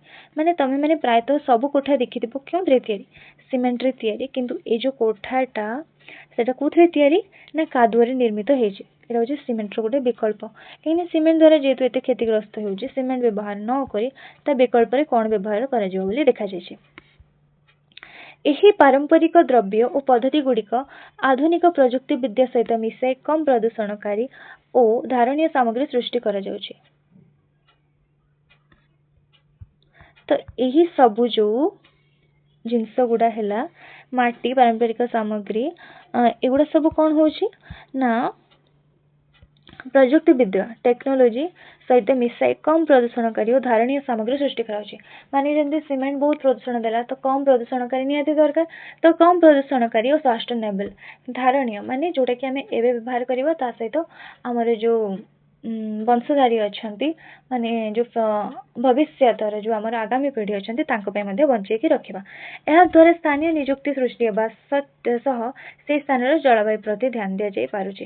माने जहा द्वारा कोन हबो ना हमें तो पढ़िथिले कि कल कारखाना सृष्टि हेले से जो स्थानीय नियुक्ति सृष्टि हो ताको पाखरे लोक माननको चाकरी मिले। तो से भली भाबरे ए सब पारंपरिक द्रव्य को आधुनिक टेक्नोलोजी माध्यम रे व्यवहार करी सब नुआ बाहर करया पे नियुक्ति करा जाउछि। वृक्षायुर्वेद वृक्षयुक्त आयुर्वेद वृक्षायुर्वेद एक प्राचीन भारतीय उद्भिद विज्ञान तो मैंने तो जानी आयुर्वेद विज्ञान विषय रे जहाँ गोटे प्राचीन भारतीय उद्भिद विज्ञान एथिरे वृक्ष और उद्भिद संबंध रे अध्ययन एवं जत्न उपरे गुरुत्व दिया जाय। यही शब्दटी संस्कृत रु आसीछि एटा संस्कृत रु आसीछि। वृक्षर अर्थ हेउछि गछ आयुर्वेद शब्दर अर्थ हेउछि जीवन किंबा स्वास्थ्य। तो वृक्ष माने गछ आम समस्त जानते आयुर्वेद हूँ जीवन किंबा स्वास्थ्य विज्ञान। यह पारंपरिक ज्ञान प्रणाली हजार हजार वर्ष पुराना और यह प्राय 10वीं शताब्दी क्या द्वारा ना सुरपाल वृक्षायुर्वेद ग्रंथ रे आनुष्ठानिक भाव में प्रकाशित होता। कहार एटा अंडरलाइन करिवो ना सुरपाल केते वर्ष 10वीं शताब्दी। यही ग्रंथ रे निर्दिष्ट मृत्तिका भितर अलग अलग गछ लगे संपद विस्तृत वर्णना कर व्यतीत विहन संग्रह और संरक्षण और प्राक चारा रोपण जत्न समय उल्लेख होती। ऋतु भितर जलसेचन कौशल माने क्यों क्यों प्रोसेस सब गछ लगे से सब चारा रोपण जलसेचन उद्भिद प्रजाति वृद्धि प्रजाति आदि माने भल भाव में वर्णना कर एककालीन प्राकृतिक प्रतिरोधक चारा रोपण द्वारा फसल हानिकारक कीट परिचालन रणनीति अच्छी। यही प्रकार धारणीय कृषि मृत्तिकार स्वास्थ्य बजाय रखापी पर्याय भित्तिक मिश्रित कृषि को प्रोत्साहन करें। माने कि आम तो धारणीय कौन आम पढ़ी धारणीय विकास एवं यूज करें आम आगामी पीढ़ी मान बंचाई रखा। तो माटी निहाती दरकार से भी तो चाष करेंगे ना ना खाइबे कौन। तो धारणीय कृषि केमती हम ना मृत्तिकार स्वास्थ्य बजाय रखापी पर्याय भित्तिक मिश्रित कृषि को प्रोत्साहित करवा। तो मैंने आम जो पढ़ी विभिन्न उपाय गुड़ी जमीक ମଲ୍ଟି କ୍ରପିଂ ହେଇଗଲା, ମଲ୍ଚିଂ ହେଇଗଲା, ସେ ବିଷୟରେ ଆମେ ପଢ଼ିଥିଲେ। ତ ମାଟିକୁ ହଳ କରିବାର ସଠିକ୍ ପଦ୍ଧତି ଦ୍ୱାରା ମାଟିର ଆର୍ଦ୍ରତା ବଜାୟ ରହିବ ଓ ଏଥିରେ କବକ, ବ୍ୟାକ୍ଟେରିଆ, ଜିଆ ବା କେଞ୍ଚୁଆ ଭଳି ଜୀବନ୍ତ ପ୍ରାଣୀଙ୍କ ବୃଦ୍ଧିକୁ କିପରି ସହଜରେ କରାଯାଇପାରିବ ତାହା ବୃକ୍ଷ ଆୟୁର୍ବେଦ ପରାମର୍ଶ ଦିଆଯାଇଛି। ତ ଫାଷ୍ଟ ତ ହେଉଛି ମାଟିକୁ ହଳ କରିବାର ସଠିକ୍ ପଦ୍ଧତି। ଏଥିସହିତ ମାଟିର ଆର୍ଦ୍ରତା ବଜାୟ ରଖିବ ଆଉ ଯେଉଁ କବକ, ବ୍ୟାକ୍ଟେରିଆ, ଜିଆ, କେଞ୍ଚୁଆ ଆଦି ଜୀବଙ୍କ ବୃଦ୍ଧିକୁ କିପରି ସହଜ କରାଯିବ ତାହା ବୃକ୍ଷ ତାଙ୍କୁ ବୃଦ୍ଧି କ'ଣ ପାଇଁ ସବୁ କରାଯିବ ନା କାହିଁକି ନା ତାହା ଆମ ମାଟିକୁ ଉର୍ବର କରିଥାଏ। ତମେ ଜାଣିଥିବ ଜିଆ ହେଉଛି ଆମ ମାଟିର ବନ୍ଧୁ ବୋଲି କୁହାଯାଏ। ସେଭଳି ଏଇ ଜୀବମାନେ ମଧ୍ୟ ଯେଉଁ କେଞ୍ଚୁଆ ହେଲା, କବକ, ବ୍ୟାକ୍ଟେରିଆ ମାଟିକୁ ହାଲୁକା କରିବାରେ ତା ସହିତ ଉର୍ବର କରିବାରେ ସାହାଯ୍ୟ କରନ୍ତି। ସିକିମର ଗୋଟେ ଘଟଣା କ'ଣ ଦିଆଯାଇଛି ଦେଖିବା ନା ସିକିମରେ ପେମଙ୍କ ପାରିବାରିକ କୃଷି ଫାର୍ମରେ ବ୍ୟୟବହୁଳ ରାସାୟନିକ ପଦାର୍ଥର ବ୍ୟବହାର ସତ୍ତ୍ୱେ ଅମଳ କ୍ରମଶଃ ହ୍ରାସ ପାଇଲା ଓ ଋଣ ଭାର ଯୋଗୁଁ ସେମାନେ ଚାପଗ୍ରସ୍ତ ହୋଇଥିଲେ। ତ ସିକିମରେ ଗୋଟେ ଫ୍ୟାମିଲି କିଏ ନା ପେମା, ସେମାନେ ତାଙ୍କ କୃଷି ଫାର୍ମରେ ବହୁତ ହିଁ ରାସାୟନିକ ପଦାର୍ଥ ୟୁଜ୍ କରୁଥିଲେ। କ'ଣ ପାଇଁ ନା ପ୍ରଡକ୍ସନ୍ ଯେତେ ଚାଷ ହେଉଛି ତାକୁ ବୃଦ୍ଧି କରିବା ପାଇଁ, କିନ୍ତୁ ଅମଳ କ୍ରମଶଃ ହ୍ରାସ ପାଇଲା ଓ ସେମାନେ ଋଣ ଭାର ଯୋଗୁଁ ଚାପଗ୍ରସ୍ତ ହୋଇଥିଲେ। ରାଜ୍ୟ ସରକାର ସାରା ରାଜ୍ୟରେ ଜୈବିକ କୃଷିକୁ ପ୍ରୋତ୍ସାହିତ କରିବା ପାଇଁ ନୀତି ଘୋଷଣା କଲା ପରେ ପେମାଙ୍କ ପରିବାର ଏହି ପଦ୍ଧତିକୁ ଆପଣେଇବାକୁ ନିଷ୍ପତ୍ତି ନେଲେ। ପ୍ରଥମେ ଏହି ନୀତିକୁ ଆପଣେଇବା ତାଙ୍କ ପାଇଁ ଏତେ ସହଜ ନଥିଲା, କାରଣ ବର୍ଷ ବର୍ଷ ଧରି ରାସାୟନିକ ପଦାର୍ଥର ବ୍ୟବହାର ଜନିତ ଅବକ୍ଷୟଗତ ମୃତ୍ତିକାର ପୁନରୁଦ୍ଧାର ଧୀରେ ଧୀରେ ବ୍ୟବହୃତ ହେଉଥିଲା, ଫଳତଃ ଅମଳ ଆଶାରୂପକ ହେଉନଥିଲା। ତ ମାନେ ଏଇ ଯେଉଁ ଫ୍ୟାମିଲି ଥିଲେ ପେମା, ସେମାନେ ତାଙ୍କର ଯେଉଁ ଫାର୍ମ ହାଉସ୍ ଥିଲା କୃଷି ଫାର୍ମ, ଆଗରୁ କ'ଣ କରୁଥିଲେ ନା ବହୁତ ହି ସବୁ ରାସାୟନିକ ପଦାର୍ଥ ମାନେ ବ୍ୟବହାର କରୁଥିଲେ, ଯାହାଦ୍ୱାରା କି ସେମାନଙ୍କର ଅମଳ ଠିକ୍ ଭାବରେ ହେଉନଥିଲା। କିନ୍ତୁ ଆଉ ଋଣ ଭାର ମଧ୍ୟ ସେମାନେ ହେବାକୁ ପଡ଼ୁଥିଲା। କିନ୍ତୁ ଯେତେବେଳେ ରାଜ୍ୟ ସରକାର ଡିକ୍ଲେୟାର କରିଦେଲେ କି ଜୈବିକ କୃଷିକୁ ପ୍ରୋତ୍ସାହିତ କରିବା ପାଇଁ ନୀତି ଘୋଷଣା କଲା ପରେ ପେମାଙ୍କ ପରିବାର ଏହି ପଦ୍ଧତିକୁ ଆପଣେଇବାକୁ ନିଷ୍ପତ୍ତି ନେଲେ। ତ ପେମାଙ୍କ ପରିବାର ଏହି ପଦ୍ଧତିକୁ ଆପଣେଇଲେ। ତ କ'ଣ କେଉଁ ପଦ୍ଧତି ନା ଜୈବିକ କୃଷିକୁ ପ୍ରୋତ୍ସାହିତ କରିବା। ଆଉ ସେ ତ ଫାଷ୍ଟ କୃଷି କାର୍ଯ୍ୟ କଲେ ତାଙ୍କର, କିନ୍ତୁ ଯେହେତୁ ବହୁତ ବର୍ଷ ଧରି ତାଙ୍କ ଜମିଟି ରାସାୟନିକ ସାର ସବୁ ଖାଇକି ରହିଥିଲା ସେତେବେଳେ ସକ୍ସେସଫୁଲ୍ ହେଲାନି, କିନ୍ତୁ ପରେ ହେଲା। ପେମାଙ୍କ ପରିବାର ଗୋବର ଖତ ଓ ନିମ, ରସୁଣ ଆଦିରୁ ପ୍ରସ୍ତୁତ ପ୍ରାକୃତିକ କୀଟନାଶକ ବ୍ୟବହାର କରି ବର୍ଷ ସାରା ଅନେକ ପ୍ରକାର ଫଳ ଚାଷ କଲେ। ତ ଆଗରୁ ସେମାନେ କ'ଣ କରୁଥିଲେ ନା ରାସାୟନିକ ପଦାର୍ଥ ସବୁ ୟୁଜ୍ କରୁଥିଲେ, କିନ୍ତୁ ଯେତେବେଳେ ସେମାନେ ରାଜ୍ୟ ସରକାରଙ୍କ ଏସବୁ ପ୍ଲାନ୍ ବିଷୟରେ ଜାଣିଲେ, ସେମାନେ କ'ଣ କଲେ ନା ଗୋବର ଖତ, ନିମ, ରସୁଣ ଆଦିରୁ ପ୍ରସ୍ତୁତ ପ୍ରାକୃତିକ କୀଟନାଶକ ବ୍ୟବହାର କରି ବର୍ଷ ସାରା ଅନେକ ପ୍ରକାର ଫଳ ଚାଷ କଲେ। ସେମାନେ କେଉଁଠୁ ପ୍ରିପେୟାର କଲେ କୀଟନାଶକ ନା ଗୋବର ଖତ, ନିମ, ରସୁଣ। ତାପରେ ତାକୁ ବର୍ଷ ଯାଏଁ ବ୍ୟବହାର କଲେ। ଆଉ 5 ବର୍ଷ ପରେ ପେମାଙ୍କ ଫାର୍ମ ପୁନଶ୍ଚ ଉତ୍ପାଦନକ୍ଷମ ହେଲା। ସେ ତାଙ୍କର ଅଳେଇଚ, ଅଦା ଏବଂ ପାରମ୍ପରିକ ପରିବାର ସଠିକ୍ ମୂଲ୍ୟରେ ବିକ୍ରି କରି ଲାଭବାନ ହେଲେ। ତ ସେ କ'ଣ ଲଗାଉଥିଲେ? ଅଳେଇଚ, ଅଦା। ତାପରେ ସେ ଲାଭବାନ ହେଲେ କାହିଁକିନା ବିକ୍ରି ହେଲା। 2016 ମସିହାରେ ସମସ୍ତ ଚାଷୀ ଜମି ସ୍ୱୀକୃତି ବା ପ୍ରମାଣିକ ଭାବେ ଜୈବିକ କୃଷି ଅନ୍ତର୍ଗତ ହେବାରୁ ସିକିମ 100% ଜୈବିକ କୃଷି ରାଜ୍ୟରେ ପରିଣତ ହେଲା। ତ 2016 ମସିହାରେ କ'ଣ ହେଲା ନା ସମସ୍ତ ଯେଉଁ ଚାଷ ଜମି ଥିଲା ସ୍ୱୀକୃତ ବା ପ୍ରମାଣିକ ଭାବେ ଜୈବିକ କୃଷି ଅନ୍ତର୍ଗତ ହେବାରୁ ସିକିମ 100% ଜୈବିକ କୃଷି ରାଜ୍ୟରେ ପରିଣତ ହେଲା। ତ ସିକିମରେ ଏବେ କେହି ରାସାୟନିକ ସାର ବ୍ୟବହାର କରୁନାହାନ୍ତି, ସେମାନେ ସବୁ ଜୈବିକ କୃଷି ଅନ୍ତର୍ଗତ ସେଗୁଡ଼ା ସବୁ ଫଲୋ କଲେ। ତ ଯାହାଦ୍ୱାରା କି ସିକିମକୁ କ'ଣ ଡିକ୍ଲେୟାର କରାଗଲା ନା ଜୈବିକ କୃଷି ରାଜ୍ୟରେ ପରିଣତ ହେଲା। ଏହାର ପ୍ରଭାବରେ ସ୍ଥାନୀୟ ଜୈବ ବିବିଧତା ବୃଦ୍ଧି ପାଇଲେ ଓ ଲାଭଦାୟକ କୀଟପତଙ୍ଗ ପୁଣି ଫେରି ଆସିଲେ। ତ ଯେହେତୁ ରାସାୟନିକକୁ ଛାଡ଼ି ଜୈବିକ କୃଷିକୁ ଆପଣାଇଲେ ସେମାନେ, ତ କ'ଣ ହେଲା ନା ଲାଭଜନକ ହେଲା, ବୃଦ୍ଧି ପାଇଲା ଉତ୍ପାଦନରେ ଆଉ ପକ୍ଷୀ ପୁଣି ଫେରି ଆସିଲେ। ଜୈବିକ କୃଷି ପଦ୍ଧତି ଦେଖିବା ପାଇଁ ପରିଦର୍ଶକମାନଙ୍କ ଆଗମନ ହେବା ସହିତ ପର୍ଯ୍ୟଟନ ବୃଦ୍ଧି ପାଇଲା ଏବଂ ଚାଷୀଙ୍କ ଆୟ ହାରରେ 20% ବୃଦ୍ଧି ଘଟିଥିଲା। ଏଇ ଯେଉଁ ଜୈବିକ କୃଷି ଦେଖିବା ପାଇଁ ପରିଦର୍ଶକମାନେ ମଧ୍ୟ ଆସିଲେ, ଟୁରିଷ୍ଟ, ଆଉ ଯାହାଦ୍ୱାରା କି ତାଙ୍କର ଏଇ ଯେଉଁ ପର୍ଯ୍ୟଟନ ବୃଦ୍ଧି ପାଇଲା ଆଉ ତାଙ୍କ ଆୟ ବି ବଢ଼ିଲା। 20% ବୃଦ୍ଧି ଘଟିଥିଲା, ମାନେ 20% ବୃଦ୍ଧି ହେଲା। ଆଜି ସିକିମ ବିଶ୍ୱରେ ଏକ ଆଦର୍ଶ କୃଷି ରାଜ୍ୟର ମାନ୍ୟତା ପାଇଛି। ମାନେ ଦେଖିପାରୁଥିବ ଆମେ ଯେଉଁ ପେମାର ଷ୍ଟୋରି ପଢ଼ିଲେ, ତାପରେ ତାର ସକ୍ସେସଫୁଲ୍ ଷ୍ଟୋରି ଜାଣିଲେ ଜୈବିକ ଖତ ମାଧ୍ୟମରେ ଜୈବିକ କୃଷିରେ, ତ ତାକୁ ପରିଦର୍ଶକମାନେ ଦେଖିବାକୁ ଆସୁଛନ୍ତି। ପର୍ଯ୍ୟଟନ ବୃଦ୍ଧି ପାଉଛି, 20% ବୃଦ୍ଧି ଘଟିଥିଲା। ଆଜି ସିକିମ ବିଶ୍ୱରେ ଏକ ଆଦର୍ଶ କୃଷି ରାଜ୍ୟରେ ମାନ୍ୟତା ପାଇଛି। ତ ଆମ ଦେଶର କେଉଁ ରାଜ୍ୟ ବିଶ୍ୱରେ ଏକ ଆଦର୍ଶ କୃଷି ରାଜ୍ୟରେ ମାନ୍ୟତା ପାଇଛି ନା ସିକିମ। ଏଥିରୁ ସ୍ପଷ୍ଟ ଯେ ଉଦ୍ୟମ ଦ୍ୱାରା ବିଭିନ୍ନ ଅଞ୍ଚଳରେ ସ୍ଥାୟୀ କୃଷି ପଦ୍ଧତିକୁ ସଫଳତାର ସହ ଆପଣେଇ ହେବ ଏବଂ ଏଥିସହ ପାରିବେଶିକ ଓ ଆର୍ଥିକ ଉନ୍ନତି ହୋଇପାରିବ। ତ ବୁଝିପାରିଲେ, ଯଦି ଆମେ ଚେଷ୍ଟା କରିବା ତାହେଲେ ଆମକୁ ଫଳ ନିଶ୍ଚିତ ମିଳିବ। ଆଉ ଯେହେତୁ ସେମାନେ ଚେଷ୍ଟା କଲେ, ସ୍ଥାୟୀ କୃଷି ପଦ୍ଧତିକୁ ସଫଳତାର ସହ ଆପଣେଇ ହେବ ଏବଂ ଏଥିସହ ପାରିବେଶିକ ଓ ଆର୍ଥିକ ଉନ୍ନତି ହୋଇପାରିବ। ବୁଝିପାରିଲ? ତ ଏବେ ଆମେ ଜାଣିବା ସମ୍ବଳର ଦାୟିତ୍ୱପୂର୍ଣ୍ଣ ଓ ଯଥୋଚିତ ବ୍ୟବହାର। ଏଇଟା ତୁମମାନଙ୍କୁ କ'ଣ ପାଇଁ ଦିଆଯାଇଛି ନା ତୁମେମାନେ ବି ସମ୍ବଳର ବ୍ୟବହାର କରୁଛ, ତ ତୁମେମାନେ କେମିତି ଦାୟିତ୍ୱପୂର୍ଣ୍ଣ ଭାବରେ ଆଉ ଯେଉଁ ଜାଗାରେ ଉଚିତ ସେଇ ଜାଗାରେ କେମିତି ବ୍ୟବହାର କରିବ। नवीकरण और अयोग्य संबल क्षेत्र में आमको अधिक स्थायी विकल्प संबल खोजी पर्यंत गच्छित संबल दीर्घस्थायी व्यवहार निश्चित करने को पड़ो।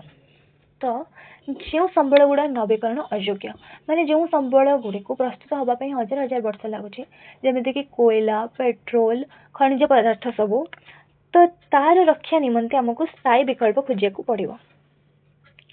स्थायी विकल्प संबल खोजा पर्यंत गच्छित संबल दीर्घस्थायी व्यवहार निश्चित करने को पड़ो।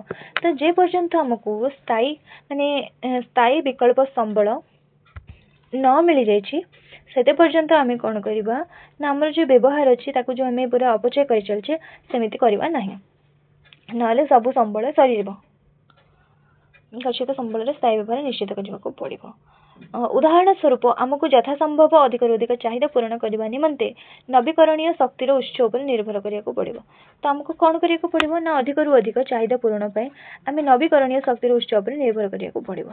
बुझीपार तो आम तो जेहेतु जानुचे कि नवीकरण अयोग्य संबल प्रस्तुत हवा निमंते माने दीर्घ वर्ष लगे वर्ष वर्ष लगे ताहले आम तार स्थायी गच्छित करवा।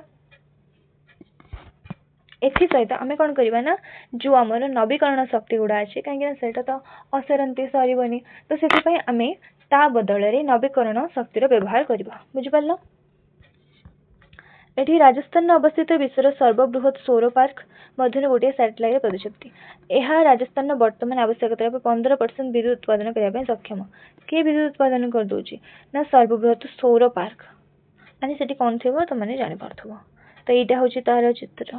तो यहाँ हूँ कर्णाटक रायचूर निकटस्थ सौर फार्म चित्र। बुझीपार तो अंतर्जातीय सौरमेंट नवीकरण योग्य शक्ति भारत नेतृत्व कौन छा देखी ना। तो यहाँ जो होता मुझे सर्ट तुमको बतौची 2015 मसीह भारत और फ्रांस मिसी ये जो संगठन टी तैयारी करथिले तार ना कौन थिला ना जहाँ को कौन कहे अंतर्जातीय मेंट बा IASC international alliance for solar energy. तो यार मेन उद्देश्य कौन थिला ये जो उद्देश्य कौन थिला ना सूर्यर आलोक अधिक मिलुवा देश मानक माने जो देश में सूर्यंकर आलोक अधिक अच्छी से देश में कौन करंतु ना सौर शक्ति व्यवहार करंतु विद्युत तैयारी करंतु प्रदूषण कमांतु। तो एथिरे भारतर भूमिका कौन थिला ना भारत एथिरे नेतृत्व नहीं आ माने अन्य देश को मध्य पैसा देकी साहाय्य करुछि अर्थ सहायता देउछि जेंति कि भारत कोटी कोटी डॉलर निवेशित वैश्विक सहायता प्रदान करछि। वैश्विक माने कोन टेक्नोलोजी देउछि जहाँ जो थे कि विकासशील देश माने सौर प्रकल्प करि परछंती। एहा द्वारा कोन होछि ना सुलभ आर्थिक विकल्प सृष्टि होई परछि माने कम पैसा रे। तो तार गोटे उदाहरण कोन भाडला सौर प्रकल्प यह हूँ आम भारत गोटे बहुत बड़ सौर प्रकल्प महत्वाकांक्षी एक उज्जवल प्रतीक। आम देश किपरि पारंपरिक शक्ति उत्सर नवीकरणीय विकल्प को परिवर्तित होता दर्शाऊँ। तो यहाँ कौन दर्शाऊँ ना आम भारत किपरि पुराना शक्ति जमती कि कोयला पेट्रोल से सब को छाड़ी नवीकरण आग को बढ़ुची। भारतीय मानक यही मेंट उभय परिवेशगत दायित्व आर्थिक सुजोग को प्रतिनिधित्व करे। तो ये जो मेंट है आम गोटे सुविधाजनक कहीं परिवेशगत दायित्व आर्थिक सुजोग को प्रतिनिधित्व करे कहीं आम परिवेश आम फास्ट जदि परिवेश पूरा प्रदूषित हो जावा तो आम पाखे आउ माने विशुद्ध वायु नथिबा तो आम बंचिबा केमिति। तो ये चलो नेक्स्ट देखिबा। तो पिला माने जल और स्वच्छ वायु भली मौलिक संबल गुड़िकर बंटन और समस्तंक पई सुलभ्य करिबा समय केही जेपरि एथिरु वंचित न हुअंती ताहा प्रति सचेतन होबाकू पड़िबो। तो मु तो तुम मान आगु कही कि जल और वायु आमर नितांत आवश्यक ता बिना आम बंची पारिबा नहीं। आ तुम तो जानी तो वायु बिना आम गोटे सेकेंड भी बंची पारिबा नहीं।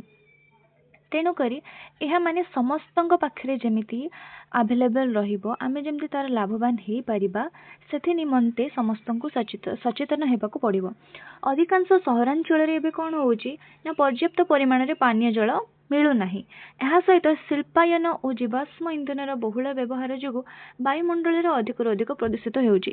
जेहेतु जनसंख्या बढ़ुची लोक मानकर चाहिदा बढ़ुची ता अनुसार कल कारखाना मान गढ़ी उठुची जहाँ द्वारा कि वायु को वायुमंडल को प्रदूषित करुँची। जीवाश्म कौन जो कोयला से सब इंधन सब व्यवहार कराउची जहाँ द्वारा कि वायुमंडल आमर प्रदूषित होउची। एही सब विपत्ति निजको रक्षा करिबारे असमर्थ लोक माने विशेष भाव में प्रभावित होउचंती। तो आमे माने तो जानिलेनी जदि एही भली भाबरे प्रदूषित हेबो ताले आमे केउ भलिया समस्यार समाधान हबो।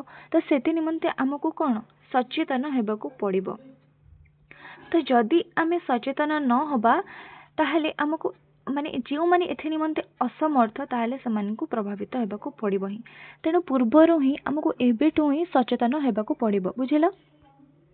प्रकृति सहित आमर निबिड़ संपर्क अतीतर रही अछि। तो तमे तो समस्ते जानिछ कि आमे माने प्रकृति को आगरु आमर माँ बोली मानुथले। आउ जेमति कि आमे सूर्य देवता को पूजा करू, तो सेहि भली भाबरे अनेक किछि उदाहरण अछि। तो आमर प्रकृति सहित निबिड़ संपर्क रही अछि। तेणु प्राकृतिक संबलर सुरक्षा, स्थायित्व, पुनः सृष्टि, पुनरुद्धार और परिचालन आमको जत्नवान होगाकू पड़िबो।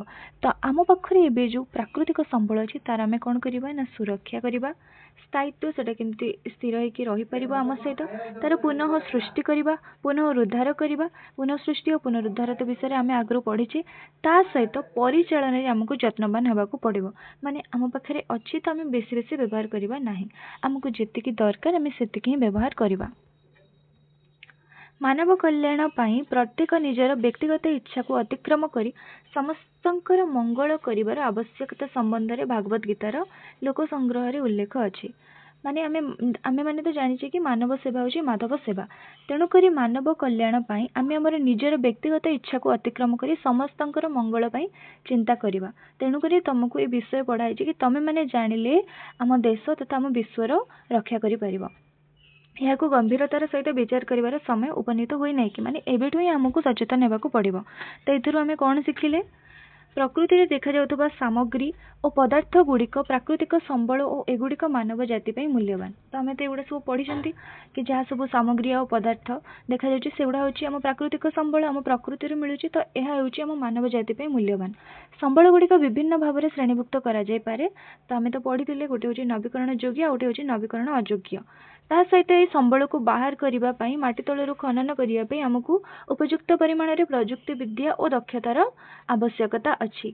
एहा नथिले जेते मात्रा रे खनिज संपद थिले मध्य आम पाखरे संबल ता संबल रे परिणत होई परिबो नाही। एथि सहित आमे संबलर विलक्षण विषय रे मध्य जानिले, केमिति सेही समस्यार समाधान करिबा मध्य जानिले। आमे नवीकरण योग्य संबलर व्यवहार मात्रा जेपरी अधिक न हुए से विषय सतर्क रहबा दरकार। माने जदि आमे माने भाबिबा कि नवीकरण योग्य संबल असरंती आ ताको बहुत मात्रा रे यूज करिबा ताहले दिन ना दिन ताहा मध्य सरी जीवो। तो सेति पे हमको सतर्क रहबा उचित। तत्सहित नवीकरण अयोग्य संबलर यथोचित और दायित्वपूर्ण व्यवहार करबाकू हेबो, जहा द्वारा यह बहु वर्ष पर्यंत मानव कल्याण रे लागि परिबो। नवीकरण अयोग्य तो प्रस्तुत होबारे माने वर्ष वर्ष समय लागिते। तेणु करी तार आमे जोठी दरकार हमर जेतिकी आवश्यक ताको आमे दायित्वपूर्ण भाबरे व्यवहार करिबा, जहा द्वारा कि हमर माने जो संबल गुडिक अछि बहु वर्ष पर्यंत रहि परिबो एवं मानव कल्याण रे लागि परिबो। तो विषयटी तो ये कंप्लीट है। मु आशा करुँच तुम मैंने बुझीपार।